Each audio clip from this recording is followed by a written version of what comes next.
Well, good evening, folks. Who's new? Who's just arrived their first week? This is their first week for iTech 842. So there's you and you. Oh, goodness. Lots of you. Okay, well, you've got some homework to do, clearly. Yes, because you missed a week, yeah? Or we could repeat last week. Sure.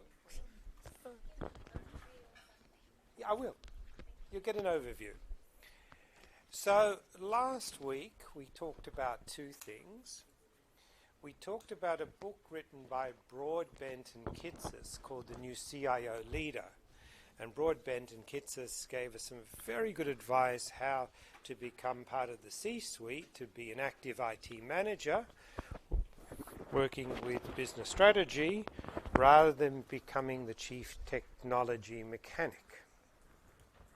We also looked at a paper from MIT Sloan that, from a Gartner survey, was able to derive quite clearly that strategy drives digital, that organizations invest in digitization, invest in technology, because it aligns with their strategy. Strategy comes first. Digital technology comes second. So they're the two things we discussed. We also discussed the outline for the course, and we discussed assessments, an interesting one being assignment 1. And after census date, which is about by week 5, I suggest, sir, if you want to chat, by all means. Nice foyer out there. Outside, even some fresh air. That we have two assignments, one being an individual assignment, one being a group assignment. We're going to get census date around about week 4, week 5, after which, or some people might be thinking about it now if they feel quite confident about the other students, and using the group selection tool and creating groups of 4. And there's a difference between the first assignment and the second, being the difference between technology push and technology pull. So some people think that innovation is created by an invention. A clever R&D department, a clever researchers, somebody with a great idea starts a business, or markets and innovation. And absolutely that can happen, and I think the best example of that is Apple. That Steve Jobs actually failed very badly in the 80s and 90s. He was thrown out of Apple, kicked out, booted out. And Apple was in very sharp decline. But, you know, he did very well with Pixar, and then he succeeded with something that was hardly related to computing. What did he succeed with? What created the Apple of today? World's biggest company by market capitalization. The iPod. The iPod. Was Apple ever famous for music? No. And was Apple ever famous for consumer electronics? No, it was computers. It used to be called Apple Computer, in fact. Yeah, the Mac. The Lisa, not named after his daughter, he claims. Yeah, I know. It is his daughter. Because I think he was trying to find it like a more simplified way and cleaner way of typing, because he was fascinated by typing. He was in calligraphy and adding art to science, and he failed abysmally. Look, there were two entrepreneurs. There was Stephen Jobs and there was Bill Gates. And Bill Gates clearly won. Microsoft won. Microsoft with a much more corporate, much more cost-efficient, much more expansive, please everybody strategy, less artsy-fartsy if you like, right? Microsoft won. PC annihilated Mac. Mac was relegated to design studios, to artists. Things like Photoshop seem to run better on Mac. So it wasn't success with computers, but with iPod that became iPhone, and even today iPhone represents 70% of Apple. So that's a technology push, coming up with a new technology. He was very lucky because the Sony, who had invented the Walkman, didn't want to push ahead with a digital device. Why not? Sony was in the best position to popularize a digital MP3 player. So what? So what? That's fine. That's fine. With TVs, doesn't the new latest model TVs make your older models redundant? Who wants to buy the old model vehicle? Motor vehicles, some of them become collector's items. Sure, classics, but in all industries, you innovate and you obsolete your old product. Why not? Why didn't they do it? That's it. And they were terrified about the illegal sharing of MP3s, and maybe we'll put our head in the sand and we'll try to ignore what's happening. Whereas Steve Jobs grabbed onto it because users felt uncomfortable, and the litigation was happening with Napster and things like that about peer-to-peer sharing, illegal sharing of MP3s. What about a legal way? And the record companies had been ripping off consumers because you had to buy a CD, and some of the tracks you liked, but some of them were not very good. And you had to pay $30 or whatever for a whole CD. He did, but the record, he was able to persuade them to allow him to sell tracks at $1 US each, 99 cents each, and I don't know what the wholesale price was, or what price Apple paid, but he made a profit on every track sold. And because of iTunes, he was able to get success with iPod. He didn't even invent the i. The i actually came from iRiver. He stole the i from iRiver, in fact. And iRiver had much better MP3 players. They had removable batteries, and they had color screens, and they didn't have a silly dial that you... I still don't know what that dial does. I don't know. I just don't know. I don't know. But very good marketing anyway. And they set up the Apples. That's a technology push, but it's very rare. This is a very rare story. This is why it goes down in the history books. Why maybe university lecturers like to tell the story, but because it's an anomaly, in fact. Butting heads between Apple and Microsoft is the much more common story, where the tougher competitor with a better value proposition simply wins. Not the very weird opponent. So assignment 1 is about Apple, if you like, is about technology push. There's a new technology. How could we use it?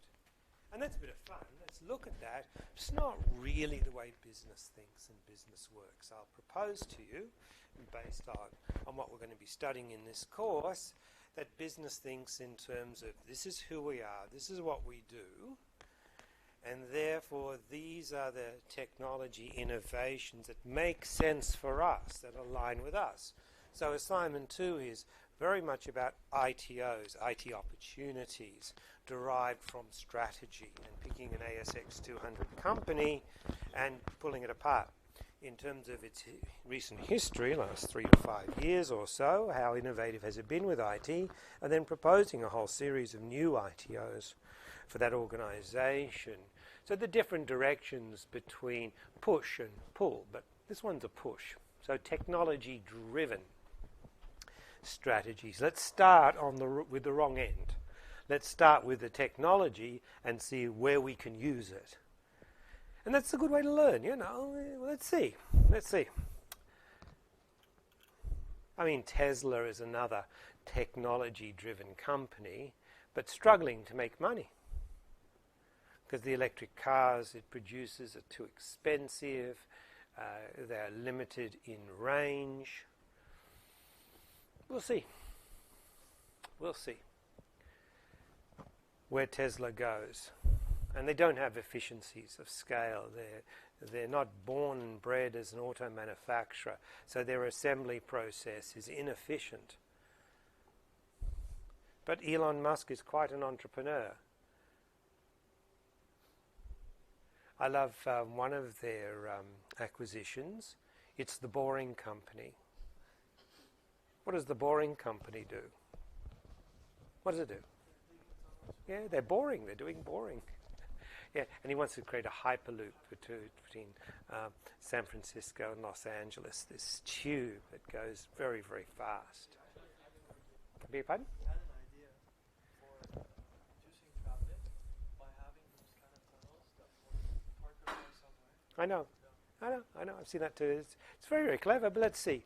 So that's sort of, yes, you got a question? They recently created a flamethrower too. I beg your pardon? They created a flamethrower too. A plane? Flamethrower. A flamethrower? He was actually selling flamethrowers to get somewhere, like capital money. Oh, I don't see a really big market for flamethrowers. And just, Apparently he sold them off. So. he wanted to volunteer a mini-sub to help rescue the Thai children, and he got into a big fight with one of the rescuers, calling him a pedophile or something. I don't know whether he settled that litigation yet. No. These are a bit crazy, like Steve Jobs. These guys are a bit nuts. And that's, technology driven. I mean, it's fun to sit on the sidelines and watch. I wouldn't invest in any of these guys. And so that's the difference, between technology driven and between strategy driven, if you like. So here's your assignment, but you've got a bit of time, which is nice. I think I've given you 6 weeks. Given you until 5 p.m. on Monday, 2nd September, here. So first of all, I like everything referenced. Anything not referenced is considered plagiarism. You have a tool called Turnitin. Some of you are probably new. Who's new to Macquarie Uni? Yeah, watch out. Oh, that's half of you. Watch out. I've told this story last week. It bears telling again, doesn't it? I still have students from last semester who are new to Macquarie University who still have incomplete grades. That's their grade. Discipline committee to torture them, maybe. Maybe that's their purpose. It's working. Has still not resolved what penalty they should get for alleged plagiarism. And Turnitin picks it up. So don't try and copy other students in this class. Don't try and copy from other students from prior years. I've had students who've copied assignments where the questions have been different.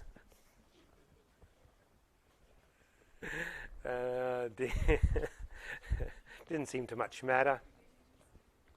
But Turnitin picks it all up, and I don't even have an authority to deal with it. That's the policy. The policy is I have to fill out everything in duplicated fashions, a manual form I have to scan, only to fill in an online form that duplicates everything, only to destroy half the evidence, to only give the dump from Turnitin, which just shows a sea of pink. Whereas the real Turnitin shows exactly the source, where it came from, which other students shared it, Much more interesting, but that's because they're silly. They destroy three-quarters of the evidence is destroyed by not referring them to the original Turnitin, which is dynamic. See, an IT department, and we don't understand that hyperlinks are dynamic. We give the static just pinked out. This is all copied, but where from?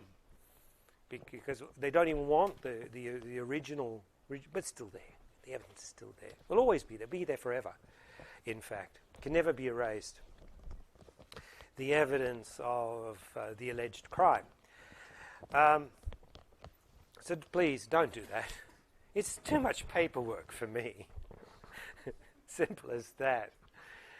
So don't copy and paste. You need, and if it relate, and I ask you in fact, to give me a history and to tell me a successful case. I'm asking you to use references. So use references. I like the Chicago style. It's nicely numbered. Harvard is just so clunky, but you can use Harvard if you want. But Chicago is a much neater way. You know, it all has, and you can use EndNote. Yeah? Numbers. Yeah, footnotes, like EndNote. Use EndNote. And it implements it. Yeah, try. Go and see it. Use EndNote. But it's numbered. It's very, very good. And it automatically numbers if you use EndNote. So if you add another section, another reference, it'll all change all the numbers for you. Whereas Harvard's very, very messy, in my opinion. But that's okay, as long as you reference here. So the first question is, you have to choose one of the technologies. And the technologies we're talking about is digital disruption, AI, big data, IoT, robotic process automation, blockchain. These are the technologies we're talking about. So choose one of these and give me a summary. So, for instance, if you're choosing AI, don't tell me about chatbots. It's a very trivial example. That's still not really very mature. The chatbots are still quite in development. A summary, past, present, and future. How's it evolved? Where are we today? What did the analysts, not just Gartner, predict about the future? Then a detailed case study of an organization successfully using the technology to gain strategic advantage. This is historical. This is very easy to find. Who is doing it? And that's why the technology vendors love to highlight a successful implementation. Find that needle in a haystack, maybe. That 1 in 20, that 1 in 100, that one organization where it really actually did work. But at least we start with, it's a starting point, isn't it? That somebody actually made it work. How did you make it work? And then see whether there's similarities in your organization. But you can see half the marks here is a summary business case. So a major publicly listed company, you can use a government department, and this is in something novel here, novel manner, not what they're currently doing. I can Google just as easy as you can. So if you'll get very few marks here if you've just chosen internet banking for Commonwealth Bank, you know. So has to be novel, and maybe if there's some good continuity too between the sections, that would be good as well. Well, you see an overseas example and then you apply it locally would be a clever idea, in fact. But show me how this can align with strategy and show me that it can derive a financial benefit. That's possible. So summary business case. But I have restricted you here, there. So it's a skill. It's a skill to be succinct. It's a very important skill because your superiors are just not going to read through lots and lots and lots of detail. They want to get it succinctly, back of the envelope type thing to see whether it piques any interest, and then of course more work can be done if it is of interest to the stakeholders. So do it very broad brush to begin with. So you have a limit there. Turnitin gives me the word count too, and how many students who argue with me when I tell them you've exceeded the word count, and they go, well, how did you know that? No, I didn't sit there and count the words, mate.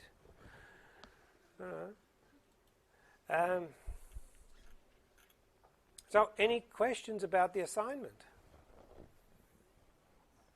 Good. Get started. Think about it anyway. And we've got next week as well in terms of the technologies. And that way you can ask questions progressively and not wait till the last minute. So that's the assignment you've got to do based on the material we've been talking about in the first 3 weeks. Good introduction there for those who are new to iTech 842. So what about technology? Well, the first thing to look at is what are CIOs currently doing in terms of technology? What is their focus? What's important to them? And Gartner does these very large surveys. And in fact, Gartner's been generous enough, it's the first time I've seen it, where Gartner has pulled out the ANZ, the Australian New Zealand Perspective, out of their survey for this local market. So thank you very much to Jenny Beresford, for doing that. So she's the research director with Gartner's CIO advisory team, specialized in digital business strategy, enterprise, agile philosophy and practices in innovation from the C-level perspective, etc. So very authoritative person to pay attention to.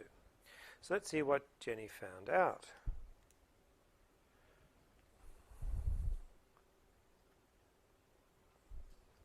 So it's hard work. It's hard work creating a digital business readiness. So we're talking about enterprises.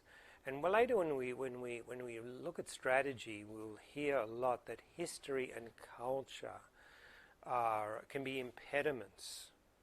This is the way we've always done things around here. So organizations are often very slow to innovate, and that's certainly been reflected. As well, with the future not very rosy at the moment, there's some hesitancy. We have Trump in a trade war with China. We've got share markets that are very mature. We've got interest rates at very high stimulatory settings here. So there's a lot of grey clouds on the horizon. So as an overview, when the going gets tough, it's good that there's a tipping point with over 30% of organizations starting to scale and harvest value from their digital investments. So digital can cut cost, which is very good when economies are slowing, but digital can drive new business.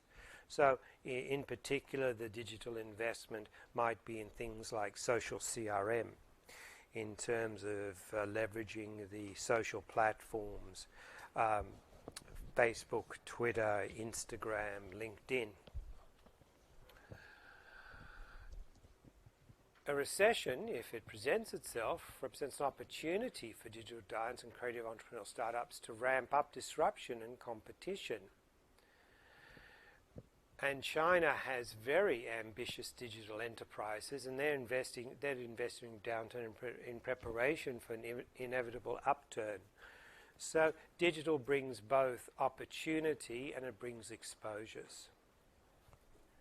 So the key findings: the projected declining economic conditions. Our economic growth is very flat at the moment. The Reserve Bank has been cutting interest rates to try and stimulate. That's using monetary policy, but government spending, fiscal policy has to really kick in.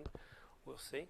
And IT budgets are very flat, and this creates pressure to slow digital investment, especially in organizations who haven't reached this tipping point where they're already investing and already deriving significant benefit.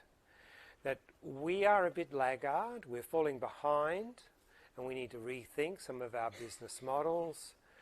And here the recommendation from Gartner is that CIOs have the opportunity to step up to become more influential business leaders, but most not seizing the opportunity to drive change. Again, I said Broadbent and Kitces might be a bit old from 2005, but very relevant still to today. Do you want to be the chief technology mechanic, or do you want to have a role, an influential role within the business, driving change, seizing opportunity? So Gartner is what it recommends to their clients, to the CIOs, is that they need to evolve their role, that the CIO needs to become a leader, to lead digital business, that this investment portfolio prioritization, and remember we talked about an ITEC 871, we talked about the IT portfolio model, and now, and Gartner calls it run the business, grow the business, transform the business. So having a portfolio view here, so that's what they mean, that to think about your investment portfolio prioritization, ensure digital gets a share and maintains consistent vision and velocity in terms of a share of the investment, not just maintaining legacy systems. That CIOs are still have lots of opportunity. They need to seek out to shift IT from a cost center to a revenue and value generating function, taking the lead in business model thinking and CX, and moving from project into product focus. And I'll show you later what Gartner means, is Gartner speak, in fact. How do you move from project to product? Gartner is talking about creating digital product, creating apps that sell, that make money. So we'll look at some examples I'll show you in a moment. Then again in Gartner speak, you can Google this, and Gartner's written quite a lot about culture hacks. So, you have a hacking culture which is producing a solution very quick, a rough and dirty solution very quickly when you're hacking, and Zuckerberg loves to have a hacking mentality in Facebook, ship it, ship it, ship it. They have their meetings, and he doesn't care what he breaks often, like privacy or security. But a culture hack is the same thing with culture, and that is to try and short-circuit the red tape and bureaucracy. And you do that by running a pilot, running a trial, getting a few business stakeholders on board, and then presenting it. No, we didn't get any approval to do this, but we didn't spend much money. Hey, we didn't do any harm, but look at the possible opportunities we've discovered. So an idiom within business is often, it's much easier to beg for forgiveness than to seek permission. If you ask for permission, it's almost routinely denied. If you forget to ask and simply do, and then when told afterwards, but you didn't get permission, oh my God, really? Oh, that'll never happen again. Oh yeah. But look at the results that we got. So that's the idea of the culture hack. Devising enterprise-wide transformation plans and the long-term cultural barriers that restrain. How do you overcome these barriers that restrain digital business? So this is a very recent survey. So I love about Gartner. They can give us an insight right here and now today. So here in Australia, New Zealand, right today. This is from April 2019. So this is the 2019 Gartner CIO survey. It's to help CIOs and IT leaders set and validate their agendas for the coming year. Gather data from 3,102 CIO respondents in 89 countries across major industries, $15 trillion in revenue, and public sector budgets of $284 billion in IT spending, a wide range of industries. And this one focuses on the small subset, 161 ANZ responders, who are a very small percentage. It's at 5% or something of the total. So it's good of them to split that out, and we sort of fall in the middle. We're middle to laggard. We're sort of muddling along. We're not the leaders, and that's not surprising either. We love digging stuff out of the ground, and I wonder what China's devaluation of the yuan, they're not supporting the yuan anymore. I wonder what that'll do to iron ore prices, because iron ore prices are still in US dollars. For the market, our market dropped 2%, and I think the miners dropped quite heavily. So I guess we're not sure.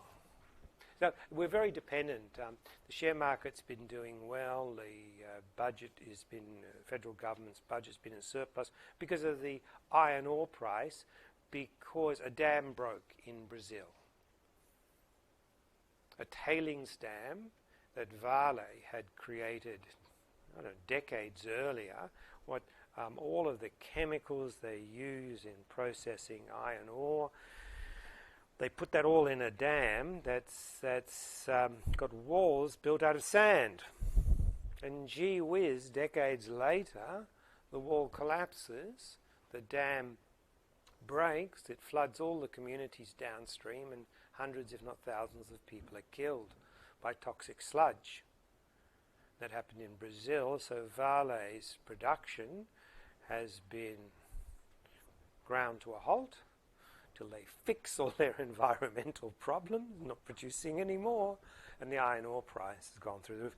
As well, because of the trade problems that China is facing, they're ramping up infrastructure construction, so they need even more steel, and so even more iron ore, and so I think the iron ore price has gone from, it was budgeted to be $80 a ton, which is historically a good price, but it's I think 150 at the moment, and forecast to go even up to 180. And that, why am I telling you this? Because it explains why in Australia we don't invest a lot. We invest a lot in mining technology. We're leaders in the world in mining technology and geology, but we don't invest a lot in digital transformation because we love just digging stuff out of the ground. It seems to be a lot easier. Oh no, mining industry, we're leaders in automated systems. We've got machines that will automatically dig coal, for instance. We've got driverless trains moving the coal from the coal mine. We've got driverless trucks. Oh no, we lead the world in mining technology, but it's a small part of the technology landscape. So that's why we're a bit of a laggard, because necessity seems to be the mother of invention. We haven't got really the strong necessity. So if we look at where we've come historically, IT used to be a craft. So when we had a EDP, Electronic Data Processing Department, or an MIS, Management Information Systems Department, and you had to beg them to produce a report for you. It had to be programmed in Fortran or COBOL. Programmer had to come in and program your report for you, and you'd get that information, and then you'd put it into an Excel spreadsheet, and you'd be so happy. So it would be sporadic automation and innovation, lots of issues with IT, isolated, disengaged. It was a programming mentality, maintaining a system. The focus was very much on technology. But then we had in the noughties, and since the invention of the internet, since 1995, we've seen IT industrialization. It has changed processes. These new words came up, B2C, selling online, getting the consumer to add all their information, to prepay with their credit card, and then we scratch our head and think about making the stuff and sending it out as efficiently as we can, and some giants grew, such as Amazon, off the back of that. So now we are creating services and solutions. IT is being used to drive efficiency, but also effectiveness too. We can buy stuff from all around the world, and eBay's extraordinary. So that's not just efficient, cheap, but also effective. Global supply chains are very effective and driven by IT systems. So now, because of the ability to outsource IT, now the IT department had to treat their colleagues as customers, but they weren't directly involved with the external customers of the firm. They saw their customers as the internal customers. So they were pulled in whichever direction, but IT didn't push. IT, the capabilities were managing IT projects, managing service delivery, and the focus was on processes. And a lot of organizations are still in this mindset. We are here at Macquarie in this mindset. We have an IT department. When there's an IT issue, raise an IT ticket, basically. I tutor this first year unit. It's really fun. It's a psychology unit, why people believe in weird things, making rational decisions in an irrational world. And I told all my students, and I'll tell you too, here's a book you should read. It's a fantastic book. If you've ever been interested in psychology, it's the Bible for the psychologists. And it's a book written by Dan Ariely, Predictably Irrational. It's fantastic. Dan Ariely's book here, Predictably Irrational. So we are consumed by our cognitive biases. And one can predict exactly how we're going to react. So it's a fun unit, but why am I telling you this story? I always have a reason, for my stories, and the reason is the uni has invested in something pathetic, Legandro. It's an app. Legandro. It's called Legandro, Legandro. It's an app. That's all it is. And this is how we innovate here. We license Legandro. Oh, Lady Gaga, very good. Legandro. Oh, I've misspelt it. I'll have to show it to you.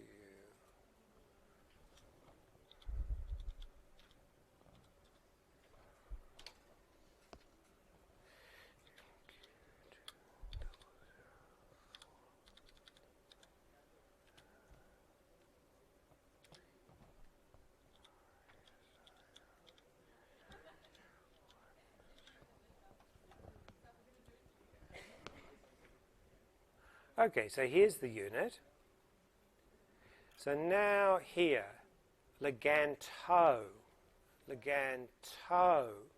and you can learn to use Leganto. It's so exciting. That's what we've invested in, and that's the unit readings. However, what he's done, or what the convener has done, if we look at week 1, readings, here. So here's your reading. Here, bizarre beliefs, and you hit there, and then it makes you, look, it doesn't have single sign-on, right? This is a bit pathetic, isn't it? Why couldn't you use an LDAP or something and get single sign? But watch this.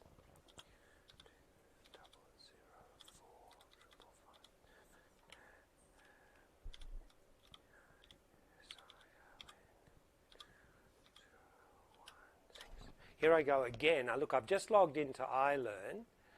Do you want to say, never, get out of it.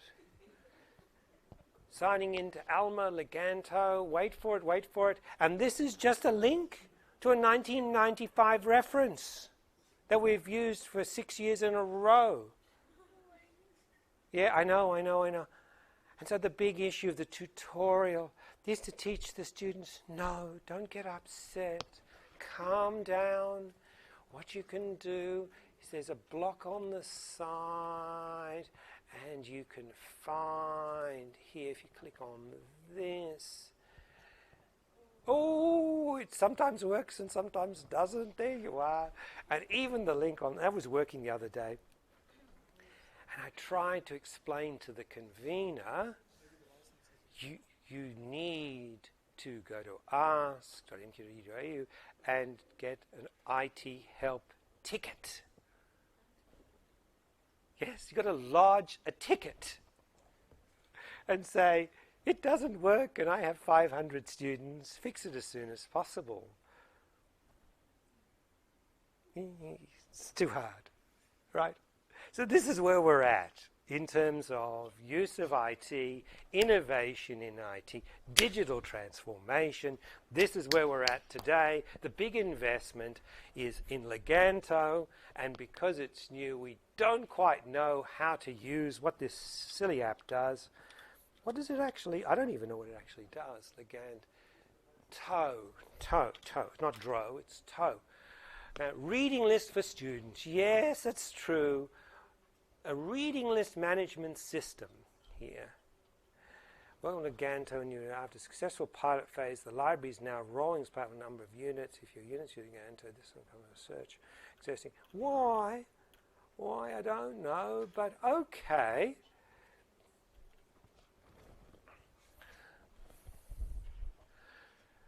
So, this is using IT to try and make processes more efficient. And see, you're bound by culture. The convener doesn't know how to raise, even I've told him, raise an IT help ticket and they'll fix it for you, right? Doesn't know how to raise a ticket. And so now the students this week are going to be quizzed on their reading and they can't access it. We're talking about 500 first-year students. There's a CX issue here, customer experience, right? Back.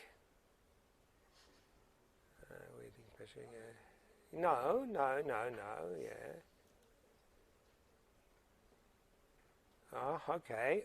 So now we're week 2, and it's French and Wilson. Check availability. Marker's broken. Why would I want to do that? Okay, I want to view it. Give it to me. You can do it. You can. It's not earth-shattering.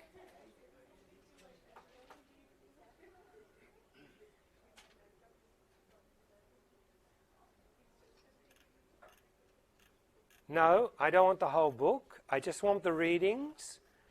And all they could do... So now I'm a first-year student, right? I just have to read this chapter from this ancient book. This one's not too bad. It's 2007. But there's a chapter here from... And this is not it. It's not Sergio Della... It's not this book. This is too recent. It's not this book. This is the wrong reading. This is not it. It's French and Wilson. There, French and Wilson. Yeah, Marcus Broken, that's it.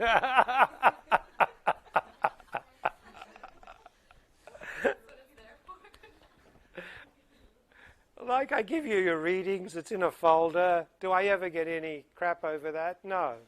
If it's not there, I'll go, oops, and I'll put it there. I'll fix it in front of you. If a student comes to complain, I'll fix it just then and there. Yes. So what are you doing right now with Leganto? What are my students doing at the moment in terms of their French and Wilson reading for their quiz this week? That's right, and they're going to give me a headache. I'm their tutor. But Ian and I'll go, I don't know. Maybe the convener should raise a help ticket. Help desk ticket. How hard is that? So you know, it's fun. I think we're having a good laugh here, but I tell you the stories to illustrate the point. And I haven't worked in industry for a decade or so my stories are all university now. It's stuck now. You know, my industry ones are a bit out of date. So. Here, so customers. So there is an IT department. If the convener raises a help desk ticket, they'll see him as a customer. That ticket should be resolved within 1 to 2 days. because he's got 500 students, it's a current issue. You've got to say that all in your ticket request, of course, explain your priority, and they'll get to it within a few days. And within 48 hours, you've got a reference number, and you can try and get it escalated here. So it's IT, it's service management here. But the IT department will not talk to students about this. If you as a student raise a help desk, they'll say, no, your convener has to do it. They won't get involved with the end customer unless, well, that depends too. If your Gmail doesn't work, then they'll refer you. So it's processes. But where the rest of the world is here in digitization, is changing the business and operating model, securing customer centricity, everything we do. So can you see that this Leganto was probably implemented to address a copyright issue? Do you as students worry about copyright? Not in terms of the readings you're given. That's something the library has to worry about. It's a copyright issue when you steal it. But you're just private study. And so they've implemented it to help their processes, but what they've done is they've undermined the ability to simply share old readings. Oh, this is 101. This is just the very basics of university, where you're given and quizzed on. This is first year, university, where you're given readings and then given a quiz based on making sure that you've read your readings here. And the application obfuscates, impedes the delivery of said readings. It doesn't even have single sign-on, and that's not consumer centricity. It's usability. Usability is so important. CX, customer experience, because customers will go elsewhere if the experience sucks. Yeah. Improve service. It's deteriorate service. And so the capabilities are resource product management, and I'll explain that, and business enabling. So what do we mean by product? I'll give you an example of product in the education area.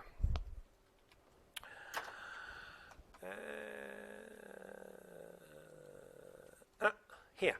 So edX is basically free, but edX has got something really cute. It's called MicroMasters. The idea being that there are many people in the workforce, or unemployed, who want to improve their skills. They want to do short courses in very contemporary areas, courses that employers will recognize. And by the way, if they do decide to go back to university, that these courses will count towards a master's degree. And so it's really pioneered by MIT and places like Columbia and Penn, and this is Rochester. And Rochester, very clever, that used to be where Kodak was based, and they've turned their skill to technology to fill the gap that Kodak's demise left here. So recognized by industry leaders here, and have a look at the type of subjects. Exactly that, digital product management, learn essential tools and techniques. This is exactly what Gartner is talking about. Is it's a business and technology unit. That's exactly what Gartner is talking about here.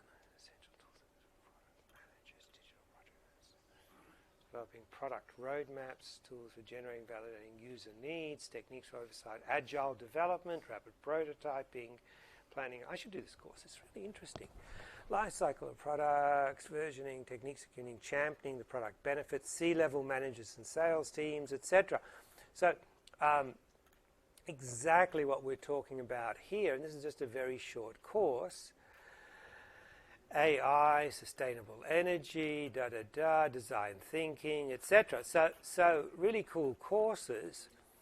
And if you have a look, guess what I found? Adelaide, the University of Adelaide, and I also saw Curtin somewhere here, University of Queensland, the ANU, etc. So what other Australian universities are doing is, first of all, using IT to transform their business in terms of a hybrid approach, developing learning objects and just blending. Your homework before next week is to see the lecture online, and then we'll be doing these exercises. Much, much more efficient and much more user-friendly, and even giving students a choice as to whether they join the digital discussion, the online discussion, or the face-to-face, and putting parameters around there about compulsion, that they're required, what's compulsory and mandatory, and mandate a level of engagement. So that's today's technology that we're a bit of a laggard in, but moving from process to turning that skill into a product. These programs are all MOOCs, massive online courses. When you look at the video, they've got 20 to 30,000 students doing each of these modules here, and there is a verification process, but so the institution doesn't make any money, but you have to pay a certain amount of money to be verified, and then it can count. There was a little video I saw. Yeah, here it is. Watch the video. Who am I to dream of managing a global operations team? Who am I to believe I can go from team member to team leader? Who am I to think I could create the next big social media app? Who am I to hope I could start a new career at this point in my life? Who am I? I am a MicroMasters learner at edX. No matter who you are, you have the power to change your life and accelerate your success with an online MicroMasters from edX. Master's level courses from top universities, validated by leading companies. Fast-track your career with a flexible online program. Earn the credentials that employers value and can accelerate your master's. It's a small investment that makes a big impact. Who am I to dream bigger for my future? I'm a MicroMasters learner, and you could be too. Change your life through learning. Choose your MicroMasters now. Start today for free. Go to edx.org/micromasters.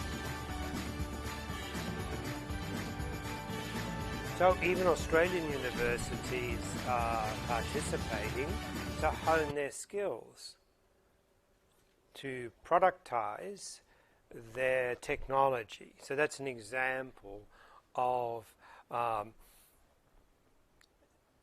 digital transformation and becoming product focused, not just process. That the digital product is itself something that is valued by the customer. The app that you create and being downloaded, and the customer then spending money through that app, is again productized, because you can track specifically your in-app sales.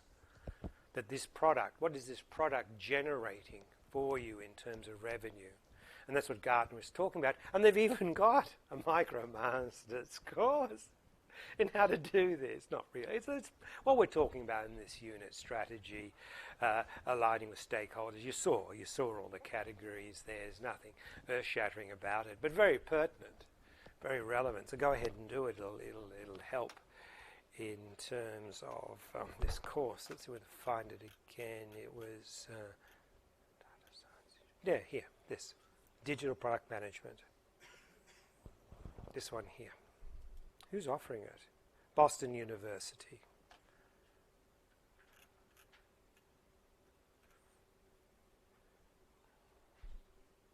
Oh, see, it varies, doesn't it? This is $1,000 for the full experience, but you can try before you buy. I wonder what they teach you.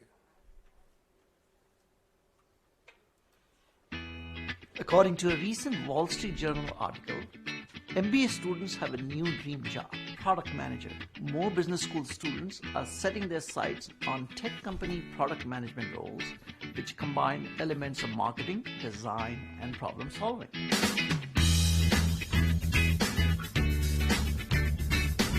Welcome to Digital Product Management, a MicroMasters program aimed at getting you ready for such coveted jobs.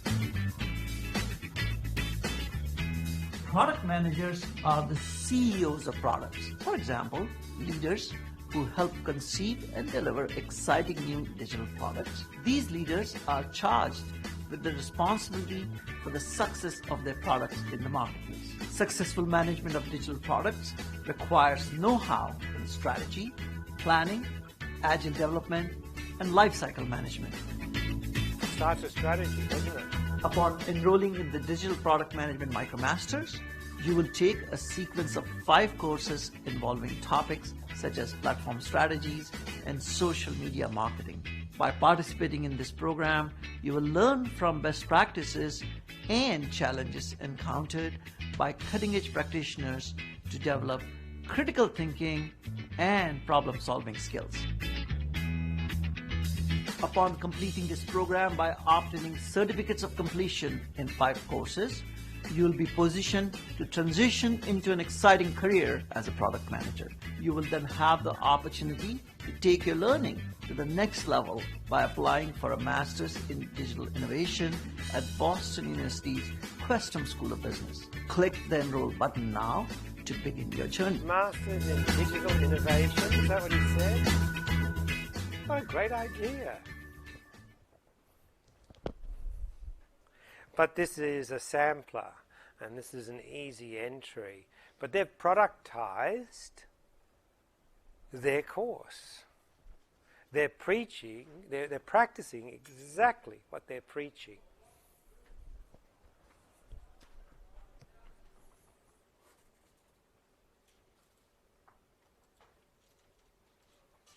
So that's what we mean by digitization. So there's a model, a Gartner model for digitization. Of course, you need a focus for your projects. It has to be business-enabling technology. Digitization exists within a business context. We need to generate outputs and outcomes from our efforts here. So we have to transform both our business model, how we deliver our products and services, and our operating model, driving efficiency and improving customer experience. We need engagement. We have to ensure that the consumer is the center of our activities, and we need the right capability. We have to have resourced product management, not process. So Gartner's moved beyond IT for process enablement into IT for transformation and product management. So digital and growth are top priorities. If we look at percentage of respondents, what are their top priorities here? In Australia, it was a high priority. So the dark blue is Australia, the light blue are the top performers, and grey is typical. We're often near typical here. Cost is the next thing in Australia, not so much for others, but in Australia it's cost. So digital initiatives, revenue, business growth. So this is asking the CIO, and the CIO is talking about revenue and business growth, CX, cost, business model change, operational excellence, etc. So AI machine learning is quite low at this stage as a priority. Data analytics higher than that. But ANZ IT budgets are flat, 1.5% growth, which is below inflation. The top performers have got 4% growth in their budgets. IT is seen as an investment area. So we see that there are different management strategies, and IT is a bit of a scarce resource in Australia. Only 1 in 3. Yeah, this is a problem too, is the best reporting roles are straight to the CEO. Danny, who do you report to? I've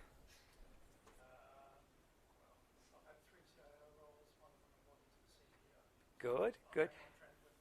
Oh, very good. Okay, but often it's CFO, isn't it, in Australia? So it can be COO. My experience, traditional companies put IT as part of finance, often part of the CFO, unfortunately. Here, so the top performers, though, they see that IT should report to the CEO. So Danny's onto a good thing at the moment in terms of reporting straight to the CEO, but often it's CFO, which is this dark blue, which comes second sometimes. Depends on, no, it doesn't come second, COO these days, so it's changed. Used to be CFO, it's COO, and in the top performers, it's definitely CEO.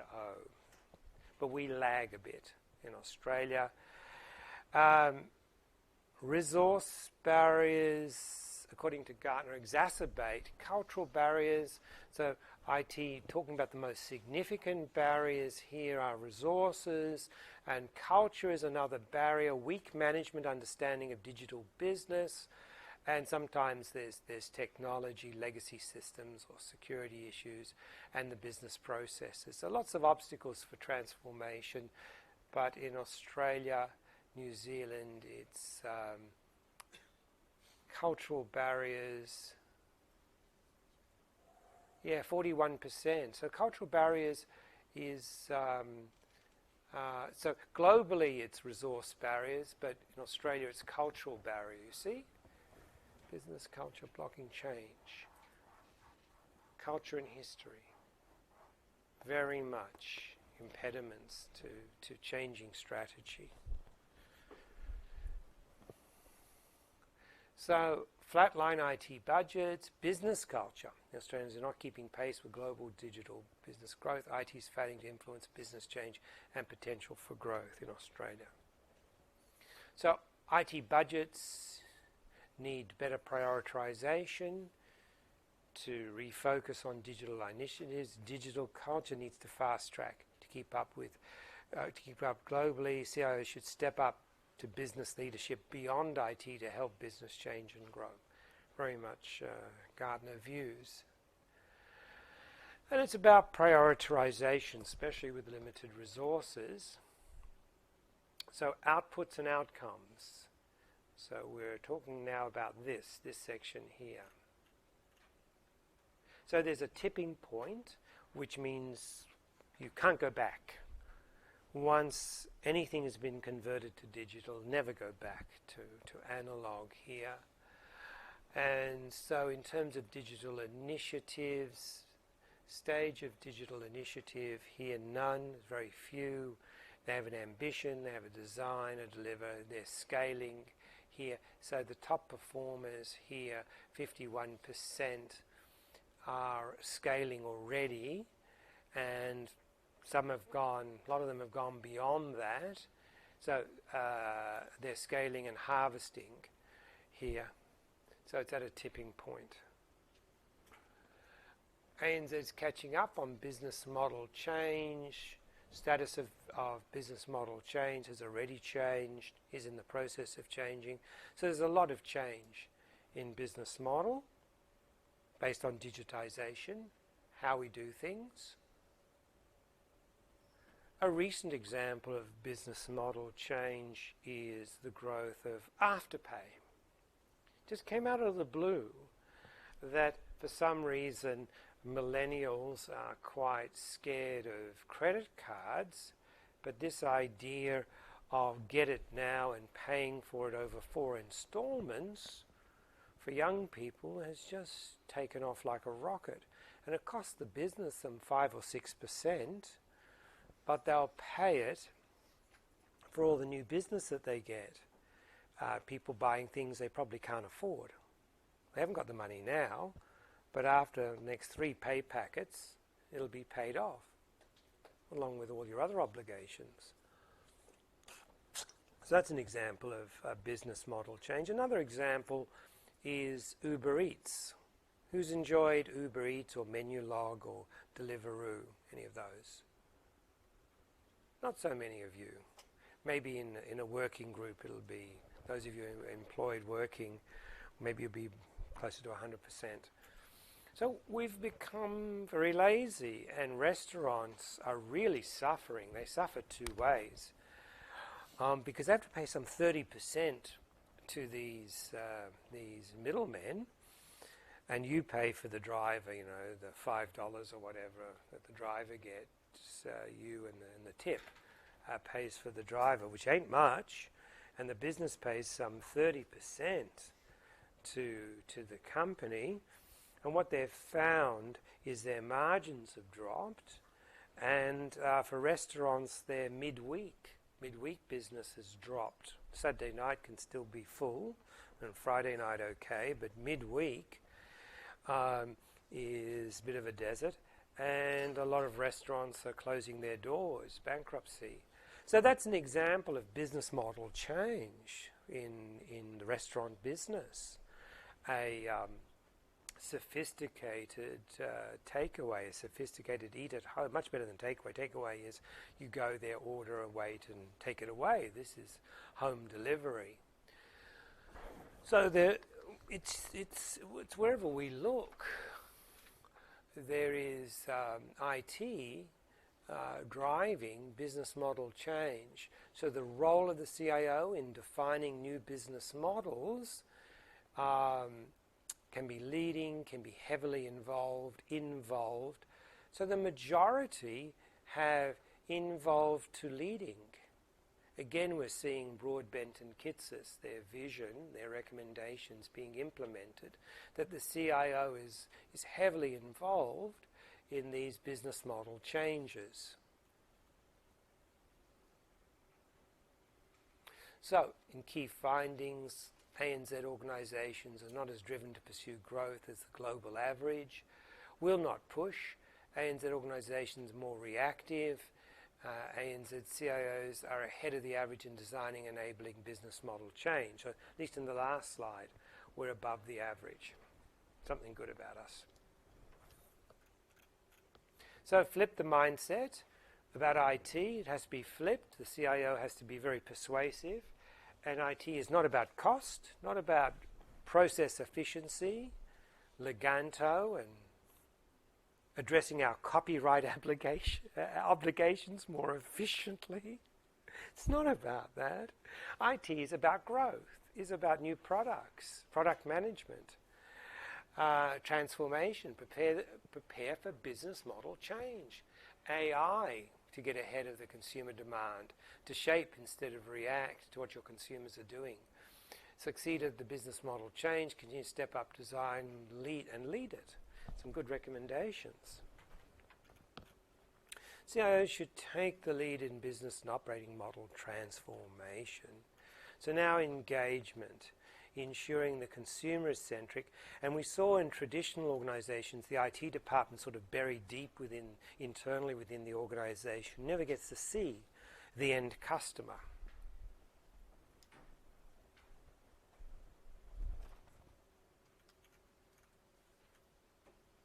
So top performers are continually experimenting to improve consumer experience, making engagement easier for consumers, digitization to reduce the cost of consumer engagement, developing consumer journey maps to guide internal development efforts. So what's a journey map? How do consumers buy things? What might they do? And where would they access that catalogue? On the business's website. Online. So they do a search. You do a search online. Then what you might do?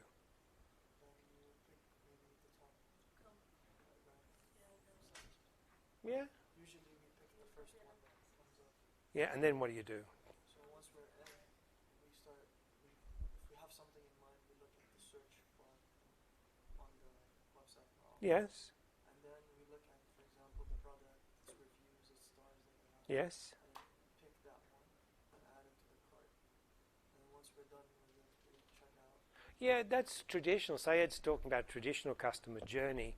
He's talking about how one navigates through a B2C website. But actually consumers are more sophisticated than that these days. So what they might do is do a bit of a search online to see the type of products that might be available to meet their needs. Certainly might then go to a independent review site, not read the curated reviews that the website produces, and realize that some products are interesting. Then they might visit the physical shop, have a look at the product in the shop, try it on. So in the shop, are you just going to buy whatever the price says? What might you do then? Compare. How would you compare?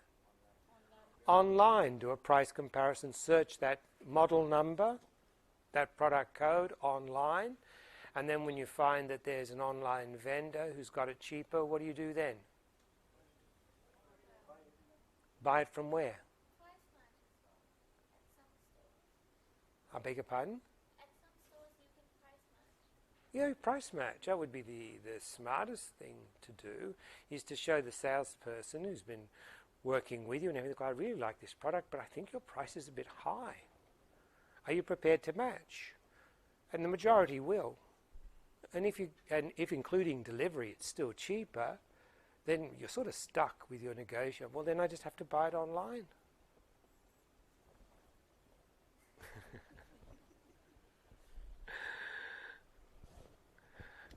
But most will match. So the consumer's journey is in fact quite a blend. It can be a blend of initial searching, maybe chatting with their friends on Facebook. What do you think about this product? Should I buy it?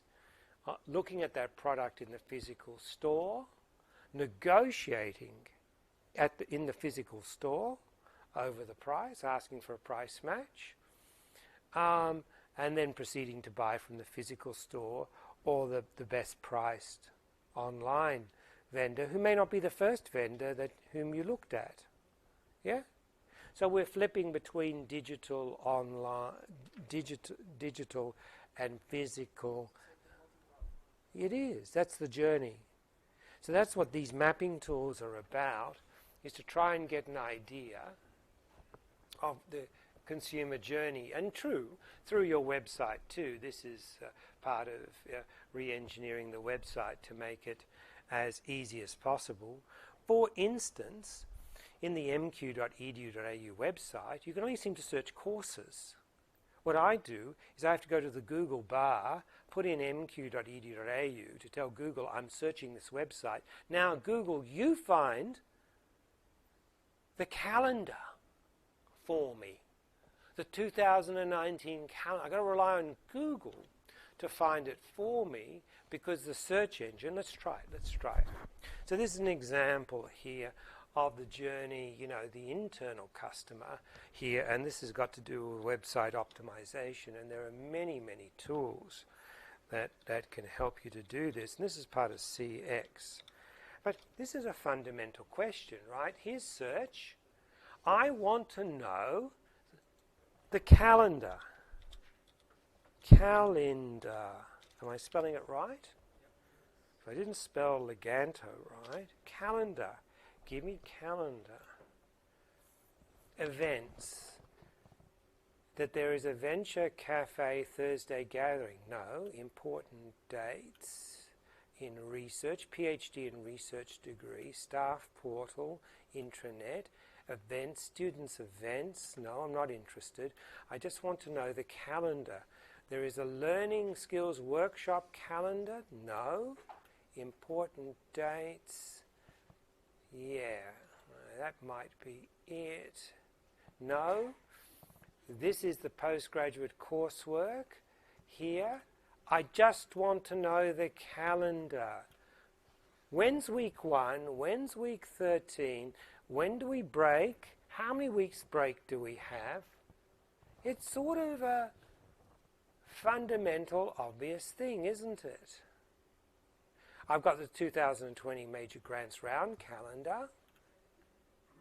So now what I tend to do, I try to do this. mq.edu.au space.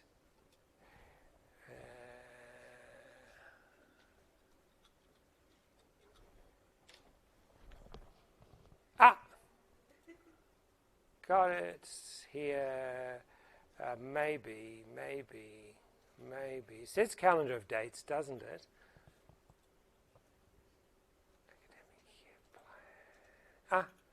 Getting closer anyway.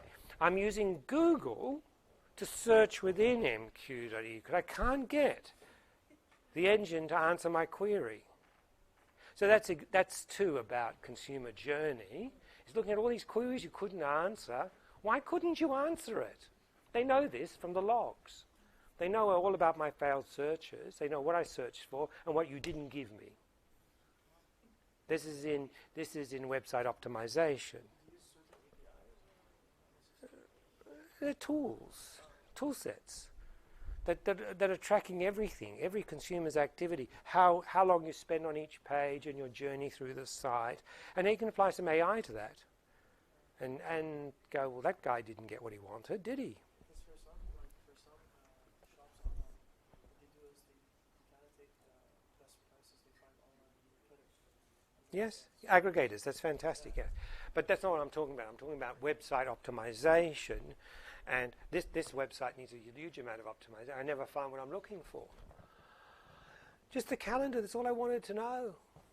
That's it.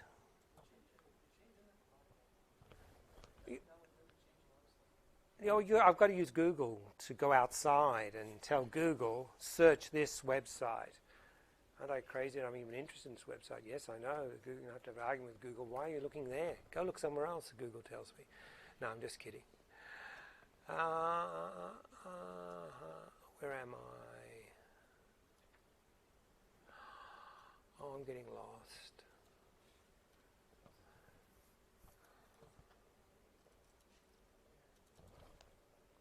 Take a break. Let's take a break for 10 minutes and we'll continue.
So we were having an interesting discussion here about this line, developing consumer journey maps.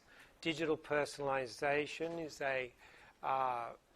what they're experimenting with, easier for consumers to provide feedback, using consumer metrics, the Net Promoter Score. That's a metric about the lifetime value of the customer, trying to work out whether the customer is going to be an advocate for your product, they're going to be neutral, or they're going to be a detractor, and trying to develop more and more advocates. In this competitive world, you need consumers not just to say they had an okay experience, they had an exceptional experience, and tell all their friends on social media about what a good service provider you are. So trying to develop that metric takes a lot of analytics, etc. Becoming omni-channel. And we talked about that in ITEC 832, using recommendations, using AI tools, better loyalty. So it's a very, very good list of innovation. The measures, performance measures, the ROI, if you like, time saving. So you have to have metrics attached to your project. So whether it's time saving and improvement in customer experience, that's why these ratings are so annoying. You interact with any organization these days, and then they're emailing you a survey form to rate them. It's because that these initiatives have taken quite hold here, is trying to measure the impact. How did we do? Measure on customer experience, number of consumers who regularly use your apps, time saving, deeper understanding of behaviors, percentage of services delivered via digital channels, impact on net promoter scores, on advocates, etc. So these are metrics which will indirectly lead you to revenue and to profit. CIOs are overconfident about cybersecurity, which is interesting. That 81% in Australia, and that's fairly normal. Here have got confidence in their cybersecurity team. And why is it overconfident? Because there's a constant threat of cyber risk. So that's why we have so much risk, is CIOs are overconfident. So the findings were that ANZ organisations aren't using enough levers that they could to improve CX, not enough, and the wrong lenses are being applied to digital and consumer experience, try and assess what's effective. CIOs are overconfident about cybersecurity, so experiment more, apply more varied measures, and revisit cybersecurity risk. So CIOs can secure, uplift, and secure consumer centricity. This is this next corner of the model. So Gartner creates a model and then explains it. They're very logical, very thorough. Secure customer centricity here. Adoption of product-centric delivery here. In Australia, only 5% is their default choice, yet it's much higher in the top performers already implemented. Consumer centricity very high in the top performers, so we lag the top performers in product-centric delivery. So it's rare in ANZ, though about a quarter are in the process trying to implement it.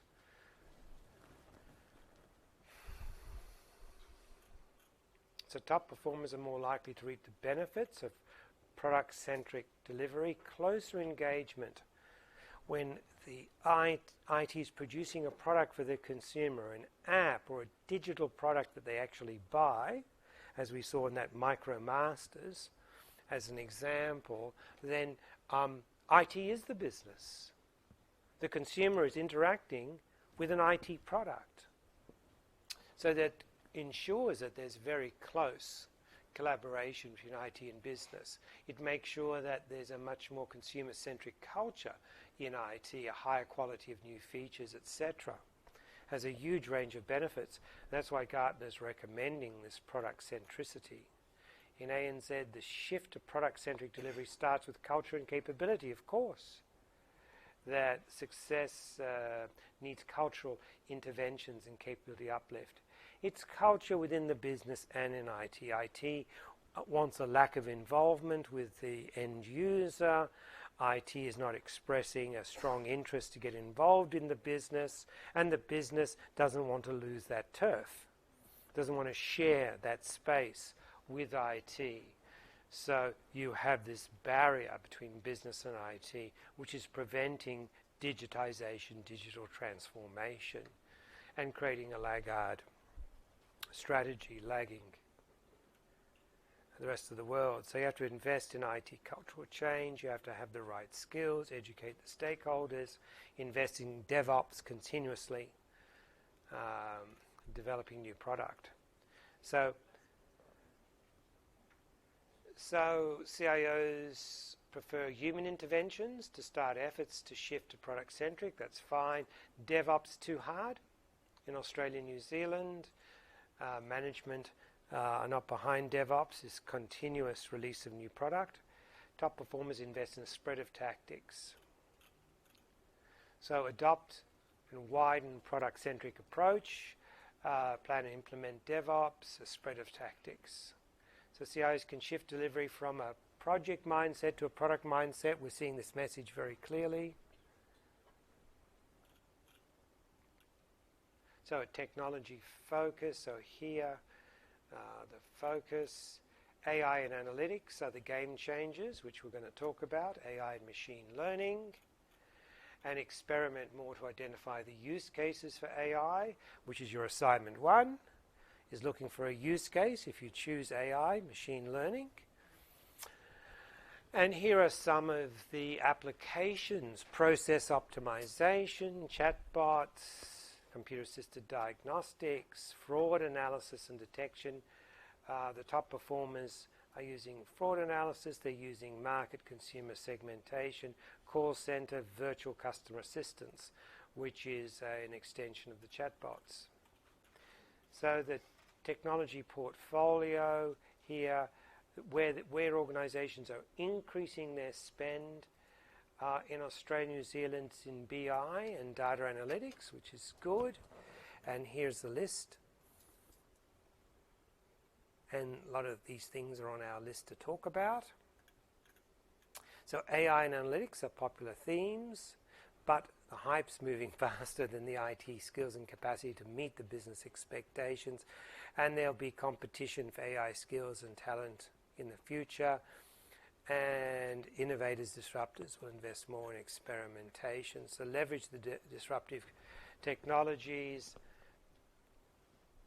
attract and retain cybersecurity and AI talent as scarcity hits the market, and rebalance, prioritizing investments as budgets flatten. CIOs need to continuously review their innovation portfolio.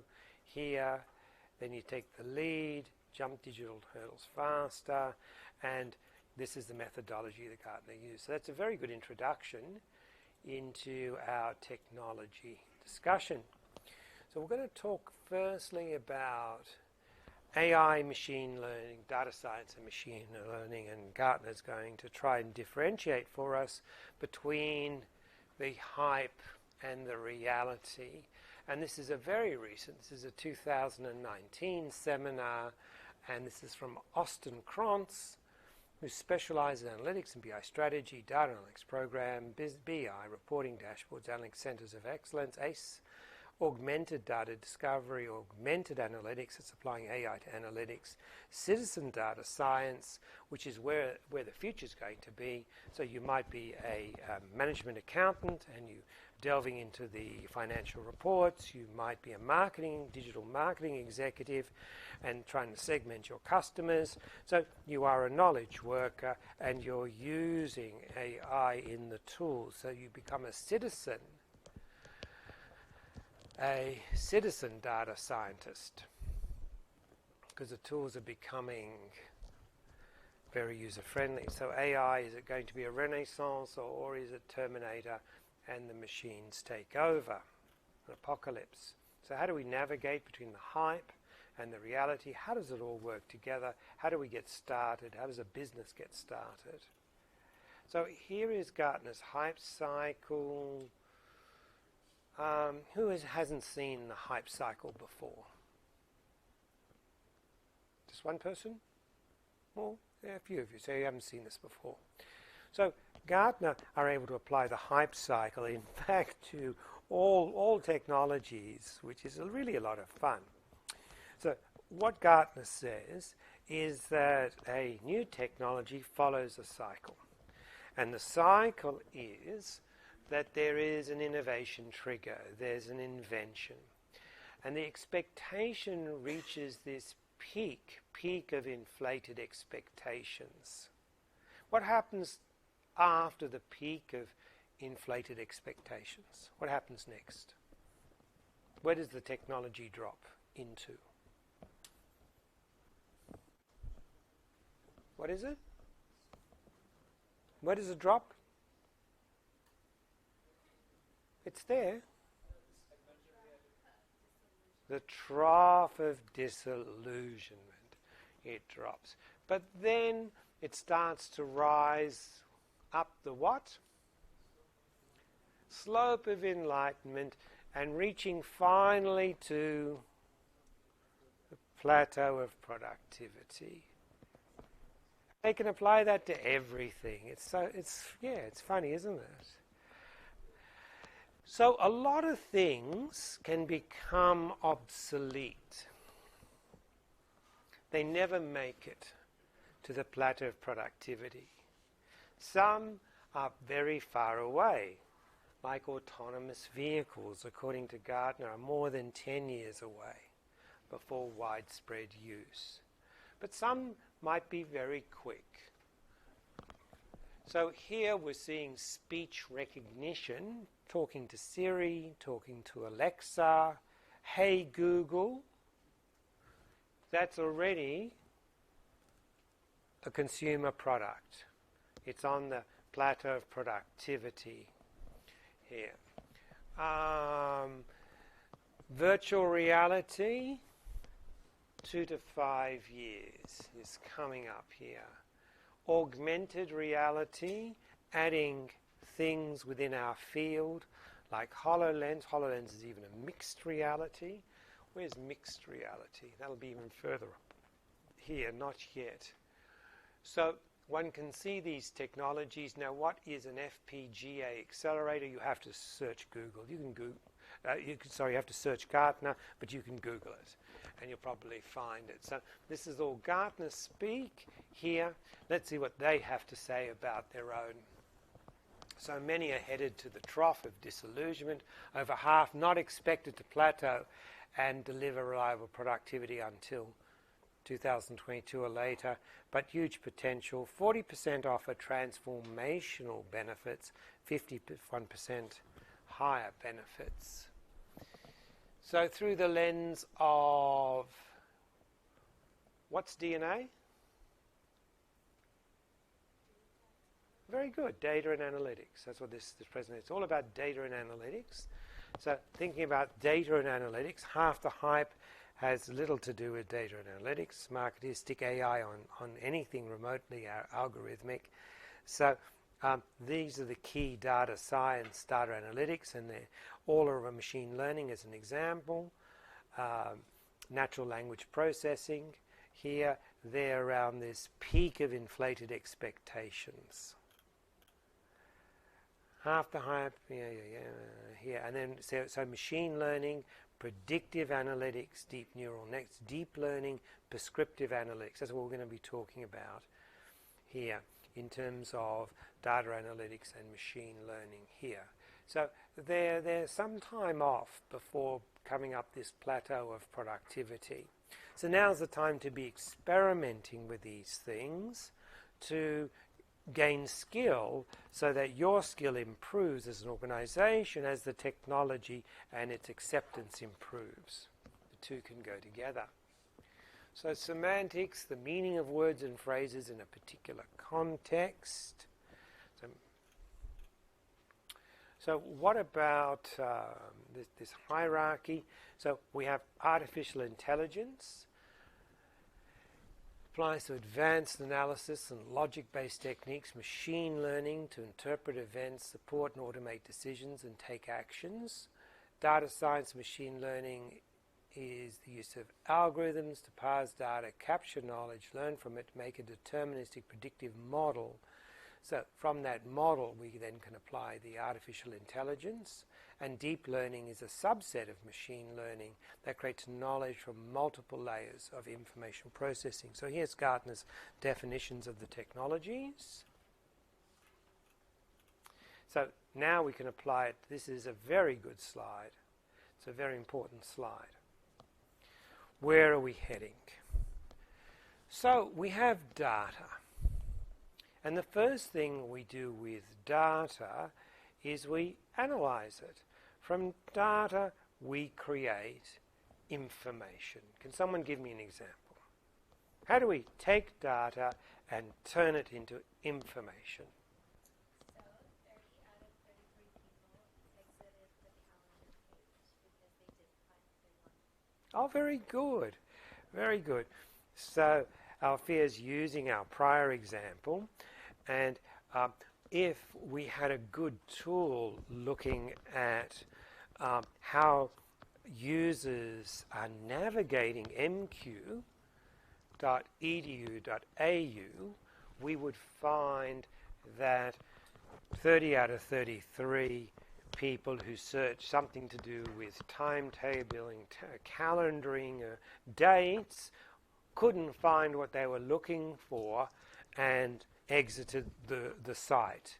And a tool could in fact give you that information by analyzing the data, which are the clicks, which IP address is doing an HTTP request of your website, and then looking at that session, tracking that session with that IP address, and where is the consumer, where is the user going.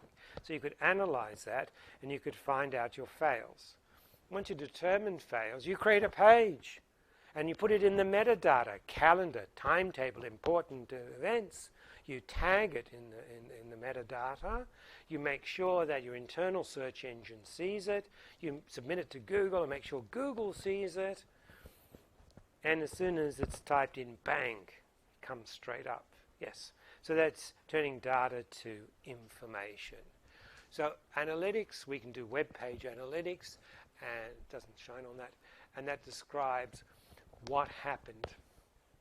Then with human input, in terms of poring over these reports, we can then take a decision that we need to do more work in website optimization, and the action is we spend money on some website designers to improve navigation, architecture of our site. Very good.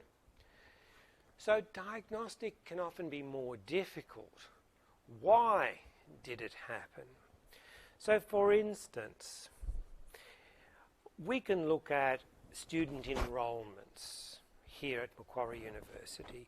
Each one of you has a student number and you've selected a course. That's data. We can put that in a report. And we would find that we've got an awful lot of students who've selected iTech 842. This looks like historically one of the biggest classes we've ever run in iTech 842. It's historically big. Not that the system's going to actually tell me how many students I have, but if they theoretically could meet even the descriptive criterion, I then have another question. Why did it happen? Why did it happen? Can someone tell me?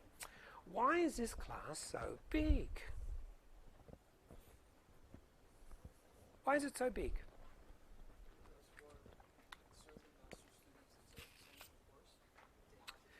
So it could be because the course structure has been restructured. I don't think so, because we've always had a management specialty, a management stream to do the management specialty, the management stream, you have to do the managed courses. I don't know that there's been a significant change there. Has there been a change? There's been a change? Okay, so that might be a reason. Any other reasons? The makeup of the class has changed. We're principally overseas students. I think we're 80%, 90% overseas students. That's changed. What's the cause of that? Could be scholarships. How many of you are on a scholarship? I shouldn't ask that. I don't know. I won't ask that. Maybe it's embarrassing. I don't know. So I won't ask that.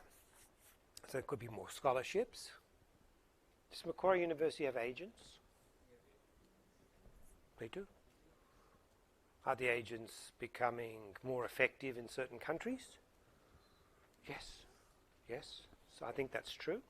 Less effective in other countries. We seem to be changing the makeup of our overseas students. There used to be a significant number from China. Anybody from China? Anybody from China? Originally, yeah, but you're a local student now, aren't you, Henry? So you're local. See, I used to have 30% easy, 40% easily from China. At UNSW, it's probably like I'm the only one who was not Chinese. There we are. Everyone was Chinese. There you are.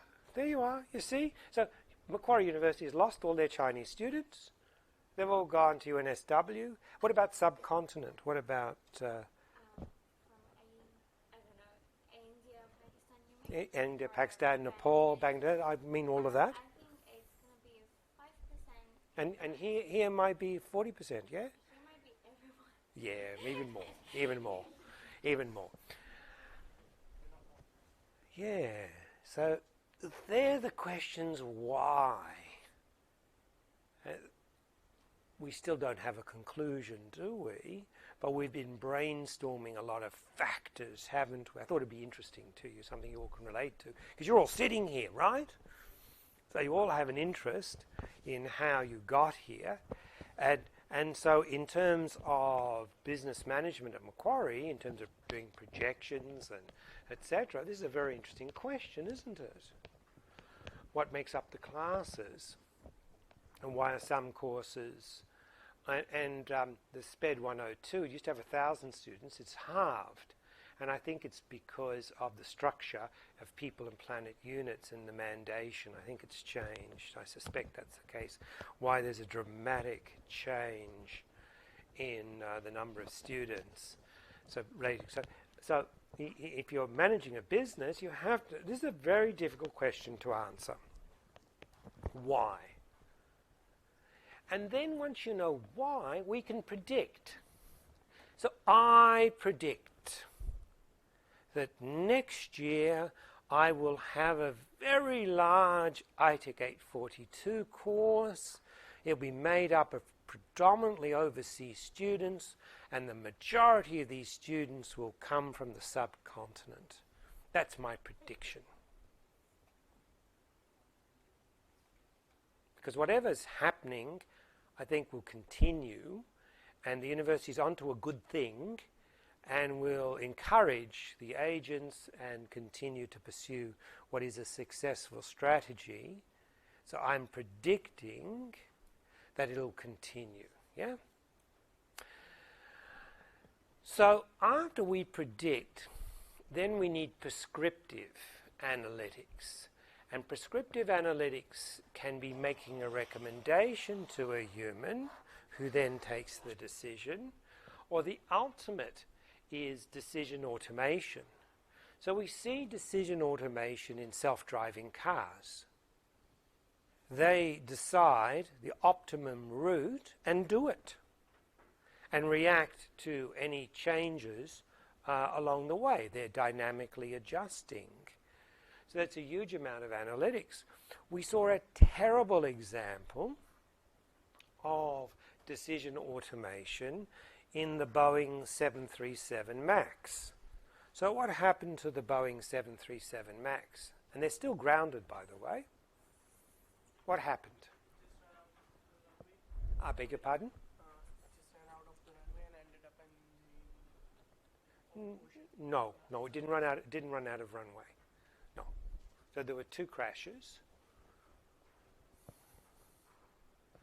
Why did 2 planes crash?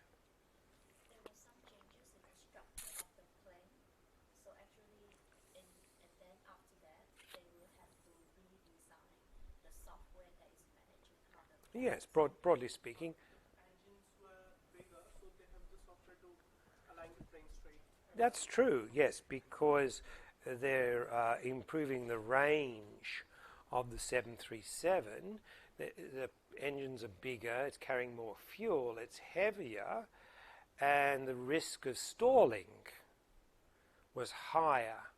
So Boeing decided they would use some AI, a system, MCAS they called it. They're using a system to prevent stalling. So if a plane is going to stall, how do you stop it from stalling? So there were 2 accidents. Ethiopian Airlines Flight 302 in March 2017 and Lion Air Flight 610 in October 18. These were the two accidents, fatalities, catastrophes, and it had to do with this system, an AI system. Maneuvering Characteristics Augmentation System. So it was using information from air sensors, looking at the airflow, and if the airflow was too slow, if this big chunk of iron, of aluminium and jet fuel and human beings and cargo, if all of this weight does not move fast enough, what happens to it? Well, it behaves like a rock, doesn't it? It drops like a rock. So if it's going too slow, it will stall. So to prevent a stall, what do? What does the pilot do? How does he put more petrol? He'll put his foot on the throttle. He uses what does he do? How does he get more speed? No. Angle of attack. By putting the nose down. That generates speed. And with speed, it can, there's less load on the engines and the engine is going to propel the plane. And that's avionics anyway. It seems to be the basics of avionics. And so the pilots didn't know about this system, were not well trained. This was Boeing's double failure. First of all, having a system subject to failure. And secondly, worse still, is not adequately training the pilots, because that was a lot of cost to airlines. If you say that pilots need recertification on the new system, so they didn't tell anybody basically that they had a new system here that required recertification. And so the pilots, what had happened is some of these airflow sensors became faulty, and the plane, this MCAS system, kept on trying to push the nose down, and the pilot and co-pilot were fighting with the plane to try and get the nose back up of the plane, and in two examples they failed. In some examples they succeeded, in fact, but they didn't know how to switch off the system. So this is the worst example of AI, of a system here repeatedly trying to put the nose down. So Boeing now has an update to the crew manual with instructions, procedures to shut off the system, but everybody's grounded. Boeing, because their whole quality process is flawed in fact, A, designing the system and getting it certified, and then B, not training for that system. So that's an example of this decision support. Yeah, I lose the PDFs because the PDFs are being displayed in the browser. There we are, got it back. So that's action. And so we're worried about autonomous vehicles too. A Tesla car could not see a trailer that was obscuring the highway because it was painted white and it was a cloudy day, and the sensors couldn't pick up this trailer that was blocking the road, and the Tesla, literally 100 miles an hour, literally, is plowing straight into this trailer, and a total fatality, catastrophe. So that has happened too. So we've got some ways to go, but that's what we want, is our analytics to not just be descriptive, but to progress down here to tell us why.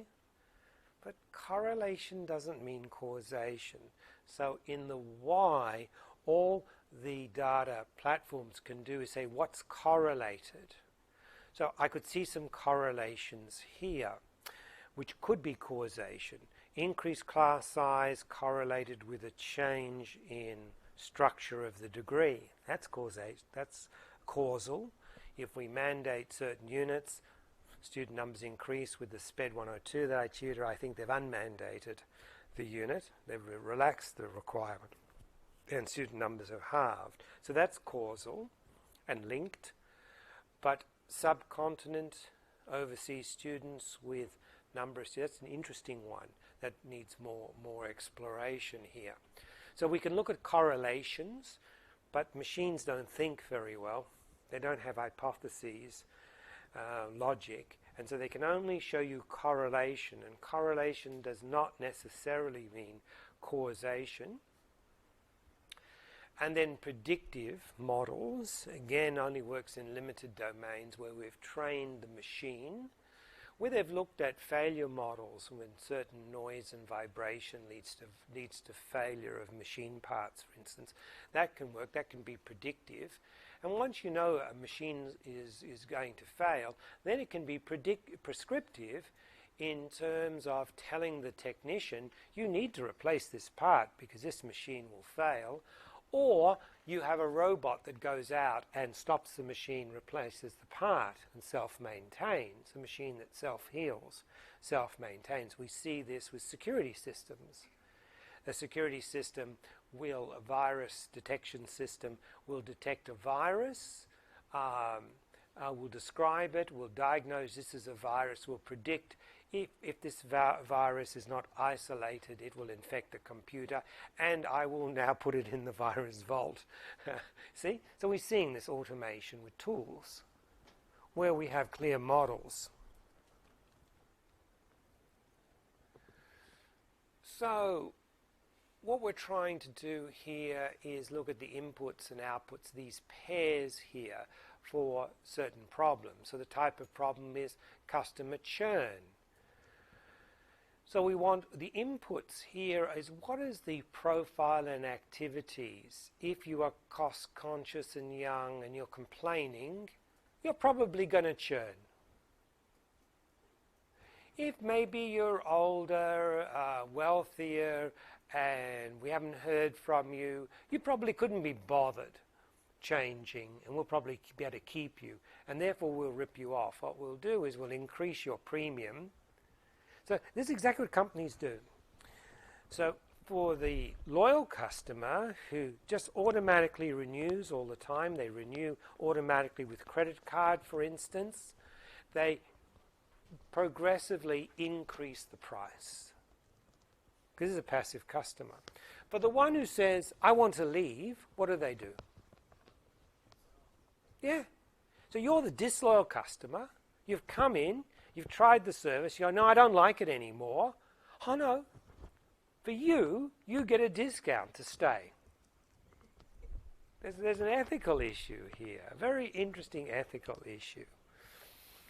But you'll find if you cancel insurance, many products, you'll get quite an offer. You'll be referred to the loyalty group who will offer you something to stay, because they've worked out. When they work out that you're likely to churn, then they have a treatment for that. So demand 2, looking at the market, what demand will there be? Self-driving cars, looking at the sensory data, should I brake, accelerate or turn? Failure prediction, looking at the sensors, will a failure occur? Medical diagnosis, looking at a scan, is a condition present, a breast cancer for instance, looking at a mammography. An advertisement, looking at the ad, the product, the user profile, which percentage of users will click on the ad. I mean, Google is extraordinarily good, and this is very much in the AI space here. You search for a product and Google recognizes you, and then you're somewhere else altogether, and suddenly on Facebook that's the ad that you see for the product that you searched. Very, very creepy, isn't it? So that's very, very good mapping here, machine learning. So there's lots of algorithms that I won't pretend that I understand here. And if you're studying data science, these are the things that you'll have to study. And if we look at the compute requirements on a log scale, they increase logarithmically. And if we look at depth here, so things like regression are the very easiest, and decision trees are the very simplest. But we get into much more complex techniques of neural nets and reinforcement learning and this deep learning to teach the machine. So most of it is at this entry level, like a chatbot. Very simple responses, looking for keywords, searching for keywords based on the sort of questions that consumers ask, common questions. Like an FAQ, all the chatbot's done is digitized, automated the FAQs.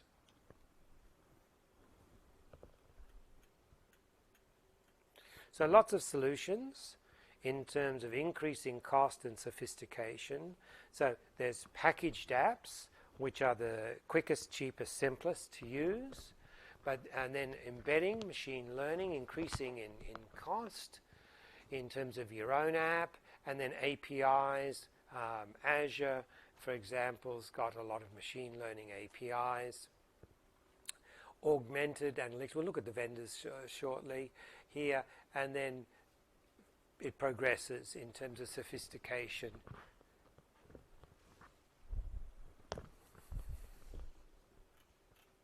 So how does it all work together? Is a lot of different capabilities necessary. So Gartner recommends this cycle of collecting data, getting persistence, recording the information, ingesting it, exploring it, engineering the features, what we're interested in, machine learning, then testing, delivering, and improving processes. So we need skills and creativity and governance, and sometimes this entrepreneurship, this evangelization. So an awful lot of skills necessary to make the data science cycle work. And if we map those skills, we find the data scientist, red is strong, and green is little, and blue is poor. So the data scientist has these skills, and we have data engineers, domain experts, and your machine learning developer specialists. You can see it's a huge specialty, this area, and the different specialists work together. And even the data scientist has little knowledge here in the collection of the data and storage, because that's hardware and software issues here. And they're good with these, and they're particularly good with these skills. And the data engineer is all about the collection, persistence, ingestion. They're not very good at the exploration here. Then the citizen data scientist is maybe a domain expert who's using it and is very strong in the business side here and exploring the data, not on its collection. And the machine learning specialist is good at delivering a solution here, where even the data scientist is not all that good at delivering the solution. So an interesting view from Gartner as to how the specialties work together. And so you have to find, keep, and nurture your data scientists, work with academics, the business users, the citizen data scientists, and lots of consultants involved. Lots of challenges. There's a talent gap, often scope creep on the solution, lots of fear and misunderstanding, lots of territorialism, that people guard their territory and are resistant culturally to change. The quality can be a problem, and bias. So we can have bias in our results. We've collected these wrong results here, and they're biasing. In fact, the distribution looks like this, but our sample looks like this, bad sampling. It's a bias. And here, this is obviously needs a line of regression here. Look, it's a linear relationship. Average spend per visit, stored distance. So the further we travel, the more we spend. If you've made this huge effort to get to the brand outlet, and there's only one outlet centre, I think it's in Homebush. Anybody been there? A lot of brands there anyway. If you've made a big journey to get there, you're going to spend a lot, is what they're saying. When you go to your local store, maybe you're just going to buy some milk and some bread. So our data shows that there is a correlation, a strong correlation between store distance, a proportional relationship. The further the distance, the more we spend. Seems quite logical. Well, we can underfit the data and show that it's the same. We've got the equal number above and beyond. Or we can overfit, and we're fitting everything and showing this. So, beg your pardon? It's linear. This is a straight line. Can you see a straight line through the data? But this is just showing flat, and this is showing a curve. So the machine can get it very wrong, is what Gartner is saying. So these are one of the challenges and pitfalls. The data can be biased. This green data can be completely wrong. It's just the way in which we're getting our data, sampling our data. Here's an interesting example of bias.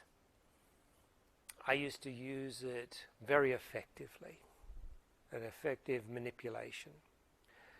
We have student surveys, and the university is quite interested in how you, as customers, view your lecturer. So we have to be very gentle with you and give you as many answers to as many assignments as feasible, because that's good customer relations, right? They push a philosophy. Customer's always right. It's maybe self-defeating, but anyway. And so we are interested in customer feedback, and so we do. You'll get a survey to fill out. I used to find that attendance would drop right off, and there'd be a small group, a small percentage, depends on the class, maybe as small as 10 or 20% who would actually attend. And I would like the physical survey, and I would survey the students who attend. It's a very biased sample. Those are the most interested, engaged students who rate the course, the lecture, everything very, very highly. So I was able to generate a very strong bias in my student surveys. Yeah?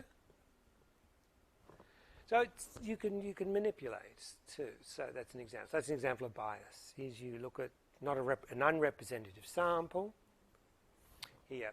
So sometimes the data is biased, and sometimes we underfit, overfit. So lots of challenges here. So how can we get started with data science and machine learning? What they're recommending, green is the recommendation here, is buy packaged apps, is what they're recommending.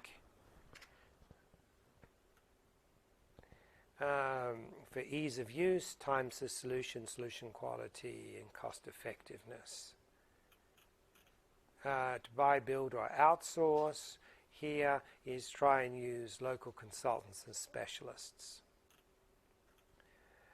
So they also recommend, not surprisingly, a hybrid delivery between buying packaged apps and sometimes building some requirements and using outsourced providers depending on how specific your solution needs to be.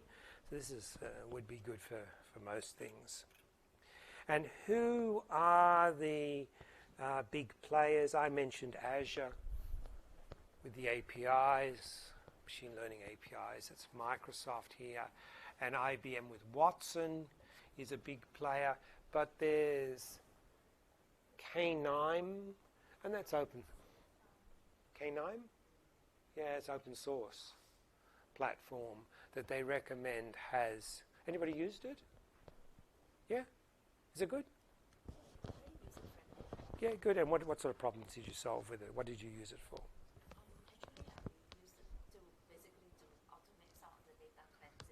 Good, good. And Syed, you used it? Oh, okay. What's your name?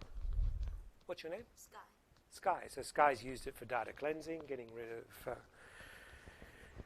dirty data. Very good. And so, well, anyway, there is. So it's this quadrant here of being leaders and visionaries here, this combination. This is the leaders, who are ability to execute and completeness of vision. These are the leaders here. Gartner recommends. And they call it apples to oranges. We've got decision support, machine learning type platforms. We've got editors, independent development environments, IDEs, integrated development environments, IDEs. Can be notebook, automated machine learning, and notebook-based, and command line interfaces. So quite a wide range of platforms. And a huge range of experts involved in AI and machine learning, and they need to be trained. And we need to cast this wide net to get candidates from all of these professions, train them, promising candidates and consumers. And we've got data literate professionals.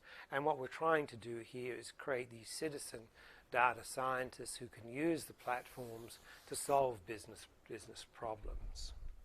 But it's a very wide net, even MBAs here, using data to solve business problems. So where to put the data scientists? Line of business is very frequent, not in IT.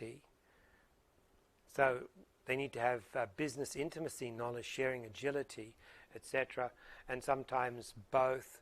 So it can be data scientists within IT, but it's often, I think, within line of business, and it can be both.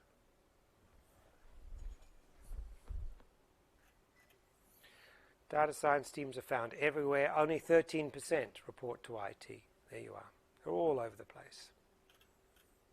So don't fear the shadow of AI. Cut through the hype. Always look at first at buying rather than building. You're going to have finding the skills are going to be difficult, and communication challenges, and support upskilling. So that's Gartner's recommendations for AI and machine learning. And quite quickly, we'll have a look at AR, artificial reality, mixed reality, and virtual reality. What's the difference, and where is it heading?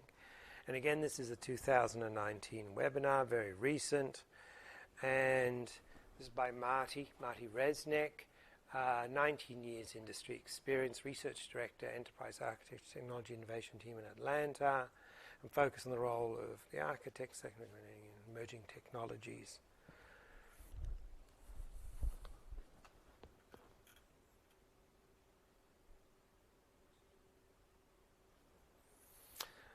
So that's a bit of a tattoo fail, isn't it? Can anybody read that? A double negative making a positive. So here is using an augmented reality, AR, augmented reality, not actual, augmented reality application, to see how a tattoo might look. Oh yeah, why not? Yeah. Good, good. Yeah, to see how you're going to look. And a picture of you and augmenting. So augmented reality is adding to your reality with a digital superimposition. What's mixed reality?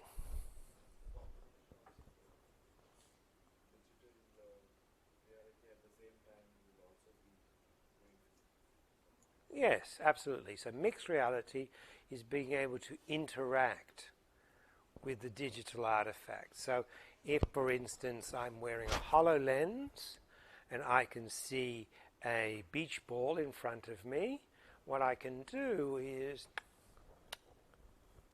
I can hit the ball and it will react according to the speed and angle to bounce. I can bounce a virtual ball. So that's mixed reality. So what's virtual reality then?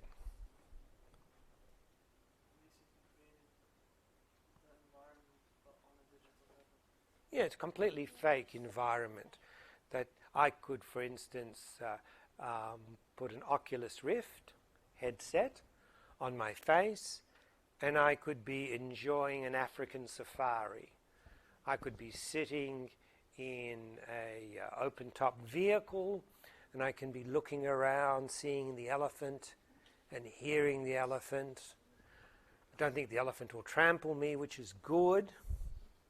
Maybe I could get out of the vehicle and try and pat the lion, but unless I've got haptics, I won't feel it. But you can, in some, teaching a surgeon how to operate. You could do that in a virtual environment, and the gloves could give feedback. You could have haptic feedback. So you can interact with your virtual environment, but it's a completely made-up environment. Whereas augmented reality is digital artifacts in your current environment, and mixed reality is being able to interact, but you're still within your current environment. You can see the walls, the tables, the people. I can see all of that as well as the digital artifact and interact with either the physical or the digital. But virtual, it means I could be anywhere. The Australian University did a very nice VR show. David Attenborough a few years ago did an exploration of the Great Barrier. This one he went very deep with a submarine, but this I think was the Great Barrier Reef one. And you're actually sitting in the submarine with David. You know, you can sort of pat him on the head almost, but no haptics. But you know, he's there, and you've got this 360-degree view of this bubble submarine submerging, you know, into the barrier reef, and you can watch the shark, you know, going around. You can look up and you can look down, and it was a very good experience anyway. Really nice VR experience. It was very pleasant. So, what are these technologies? What are some of the use cases? How to get started?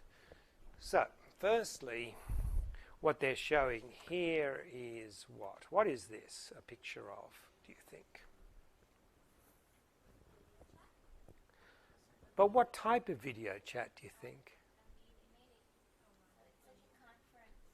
Yeah, it is, but what technology is being used? Virtual. It's a virtual reality. That's the answer I was looking for. It's VR. You've got a VR headset, and you've got this virtual meeting going on where you can see all this information and you can see all the different people by looking around. You've got this 360-degree view. Yeah? So that's really a virtual meeting in a VR with a VR headset. So, augmented, overlaying digital information on the physical world. So here we're looking at this picture, and now we have this silly skull. It's a bit of a silly example, isn't it?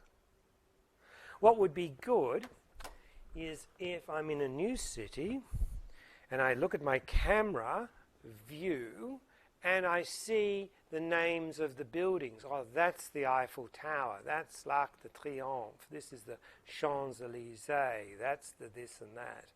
Well, I think we're almost there. We ought to be there, in fact, in being able, just on position GPS, to know what it is and overlaying that information. Yeah, you look through your camera and you get the metadata. Yeah.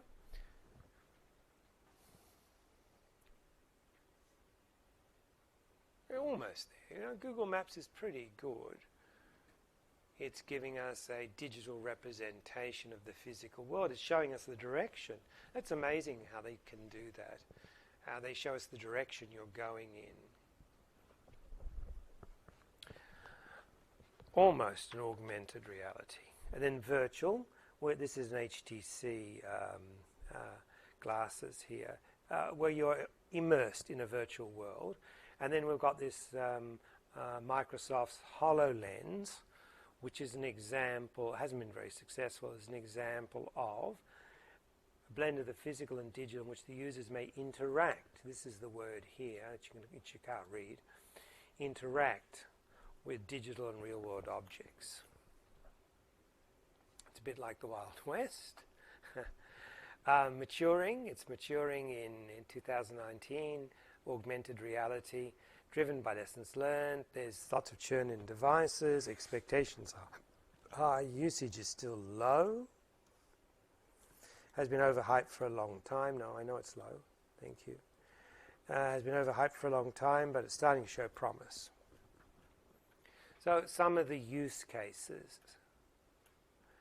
So this is augmented reality. Is the stormtrooper there? No. He's not there. You're seeing it through whatever platform you're using. Overlaying digital information on the physical world. This is a silly example. So here's an example where the tradesperson, the worker, is wearing a HoloLens, and through the HoloLens they're receiving the work instructions how to use this machine. So for example, if you've got a receipt machine and you have to put the roll of paper, say an FTOS machine, and you have to put the roll of paper in, you can put it in one way or the right way or the wrong way. And you usually do it by trial and error. You put it in one way and go, no, it's not working. And then you flip it round. And then you see that little note on the door that tells you. It's very cryptic. So a lot of instructions are very cryptic. It's very hard to work out. So one can train faster, more effectively, so better staff training with AR instructions. So that's a use case. And that's what I want you to do for your assignment. Your assignment is based on how the industry thinks and works. When we think about a technology, A, you have to be able to describe it succinctly, and then B, give me an example. Give me a use case so I can visualize, I can understand how this works, and then tell me in my business how it can be effective. So this is what Gartner is doing, is A, they're describing the technology, defining it firstly, and then B, showing you some use cases. In field service, it's the same thing. It's showing you the disassembly. It's showing you how to take apart, and that's true too. I mean, if you're a car audio expert, to take apart the different dashes of all the different vehicles is immensely difficult. And again, having a HoloLens, you put it on and you program for that vehicle, or maybe it should be able to recognize the vehicle straight away and then bring up from its database the required instructions and show you how to do it. So here it is in auto repair, is showing the technician these augmented reality glasses, showing the technician how to do a diagnosis or do a repair on a Porsche. So now virtual reality. Here's the meeting again, by the way. So computer-generated digital environment, fully immersing in a virtual world. So here in StubHub, you're actually paying to sit in a game. You've got seats in a game live. The game is live. They've just got 360-degree cameras, and you'd have the commentary, and it'd be like sitting in the game. Put your VR headset on, and you're there. You can experience the cheer of the crowd. This is the Chicago Cubs at LA Dodgers. Home game 3, series game 6 if necessary, top deck. You can get very good seats. That looks a bit pricey just for a VR experience. And you can get that from StubHub. Infinite possibilities. So here is the way in which you can redesign your kitchen. You can have a look at how the different surfaces will look in your environment. Different bench tops. Training and simulation, it's been used for some time. So mixed reality, this is HoloLens. So HoloLens, you can have a Windows 10 operating system on the wall, and you look to the wall and you point.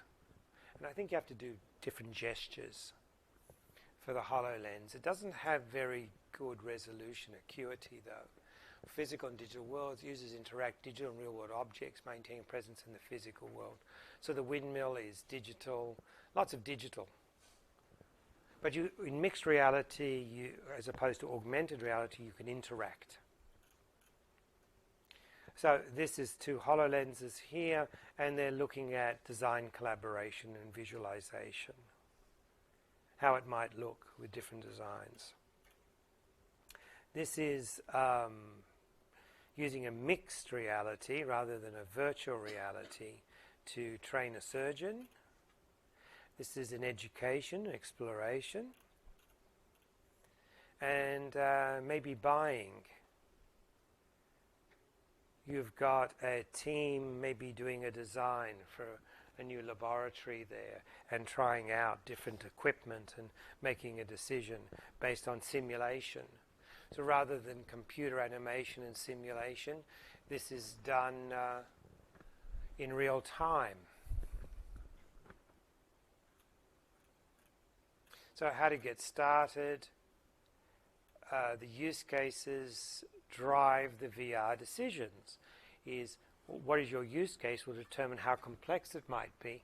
So they're very simple. Today we've got a lot of 360-degree photos, especially with drones. If you combine that with a drone, and then you can get a complete view. And you've got a lot of native 360-degree viewers, native within Chrome, for instance. Any device, you'd have a viewer where you can look at these 360-degree pictures. So first of all, starts off as a photo, and then a 360-degree video, and then a virtual tour.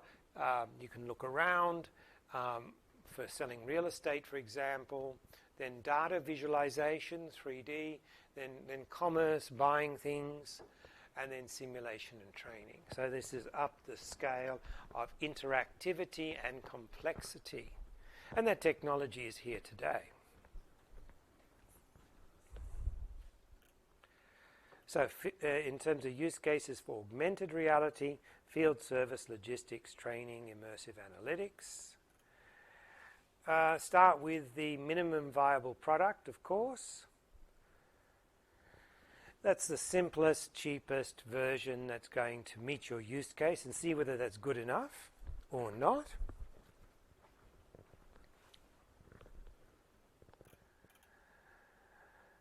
So what are the features and functions needed? What do people expect? What channel, communicate, measure, ask for feedback, and what are the lessons learned? And it can be as simple as starting with this 360-degree camera, which would be quite a cheap device, and it takes a complete view, and it generates a 360-degree photo which you can interact with to create a VR experience. Drag and drop for augmented reality creation, and you've got ZapWorks Studios that you can add objects to your visual world. As I said, should be quite easy with your camera and GPS to be able to add the metadata to what the camera is looking at. It's a drag and drop. Bring in subject matter experts, develop with tools already in use, ready use for mobile, and these are the technologies needed, and sample vendors. And try and create these immersive user experiences, have a good story to tell, play with it, use it, create a presence, and see whether it gets traction. So here's an example. This is Baobab, and you become a bunny. You do. It's very funny. Baobab. People love it.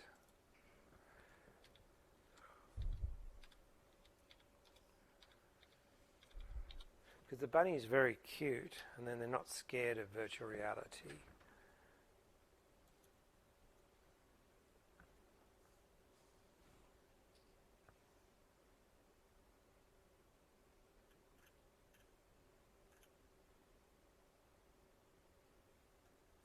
I need to find the bunny.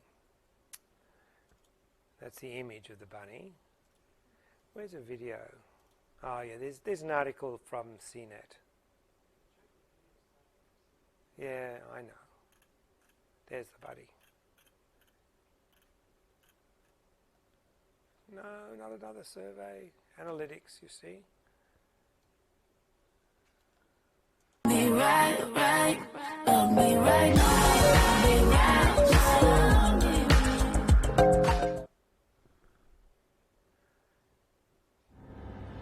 There's one. What we're trying to do with Rainbow Crow is create an experience almost like walking into a storybook. So walk over there to that little lit area on the ground, and you'll see the little dandelions shoot up. So this That's journalist me in a is cluttered wearing conference room in Silicon Valley, watching a virtual reality movie. But inside my headset, I feel like I'm in an animated fairy tale. What, you little... wait. Easy. Come on, Becky. Leave some for me. In this experience, Rainbow Crow from Baobab Studios, I do more than just watch. Take this snow scene. Are you ready? I'm ready. Okay, here you go. Now shake them. Yeah, there you go. With my arms creating snow, I feel like I'm really there. I'm almost disappointed when I reach out my hands and I don't feel a snowflake melt on my palm. What's going on here? We spent a lot of time working on the tech to make the edges of everything in Rainbow Crow feel really soft so that you would want to touch them. It's like you want to hug the characters, you want to roll around in the grass and feel even more part of the story. You know, the thing about VR is that you can describe it all day, but you don't really know what it's like until you put a headset on, because so much of it is how that reptile brain buys into the reality of it. Baobab is the foremost animation studio in VR, and it's trailblazing VR-specific tactics to suck you into its stories. Baobab's characters are smart. They subtly mirror your body language, for example. It's a trick Baobab borrowed from social science as a shortcut to gaining your empathy, even if the connection you make is with a cartoon bunny.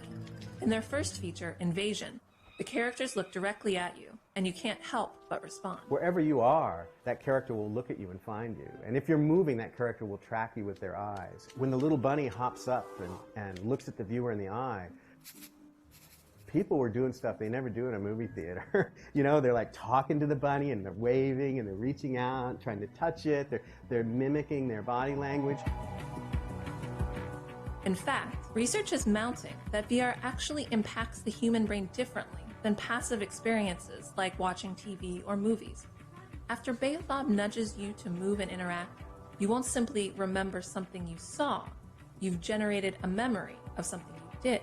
When we are actively involved in the navigation process, we have better memory for the experience that we had. We have better memory for the environment that we encountered. Whereas if we're just watching a video, people have a harder time remembering what they experienced. Hollywood is taking notice. Invasion, just 6 minutes long and a top VR download, is now on track to be the basis for a full-length animated movie. Invasion was the first time that characters and stories were taken from VR and translated into a Hollywood film. For the creative minds at Baobab, the rules of good storytelling are still essential. We will find that new way of storytelling. We will find those things that are so special and unique to VR that we haven't even discovered yet. In other words, Baobab is inventing the art of smart VR storytelling. And that means it will be hacking its cute little bunnies more deeply into your brain.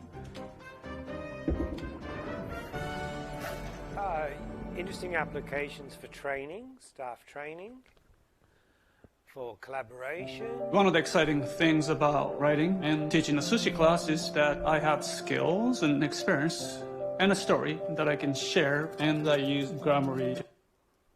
That's an ad.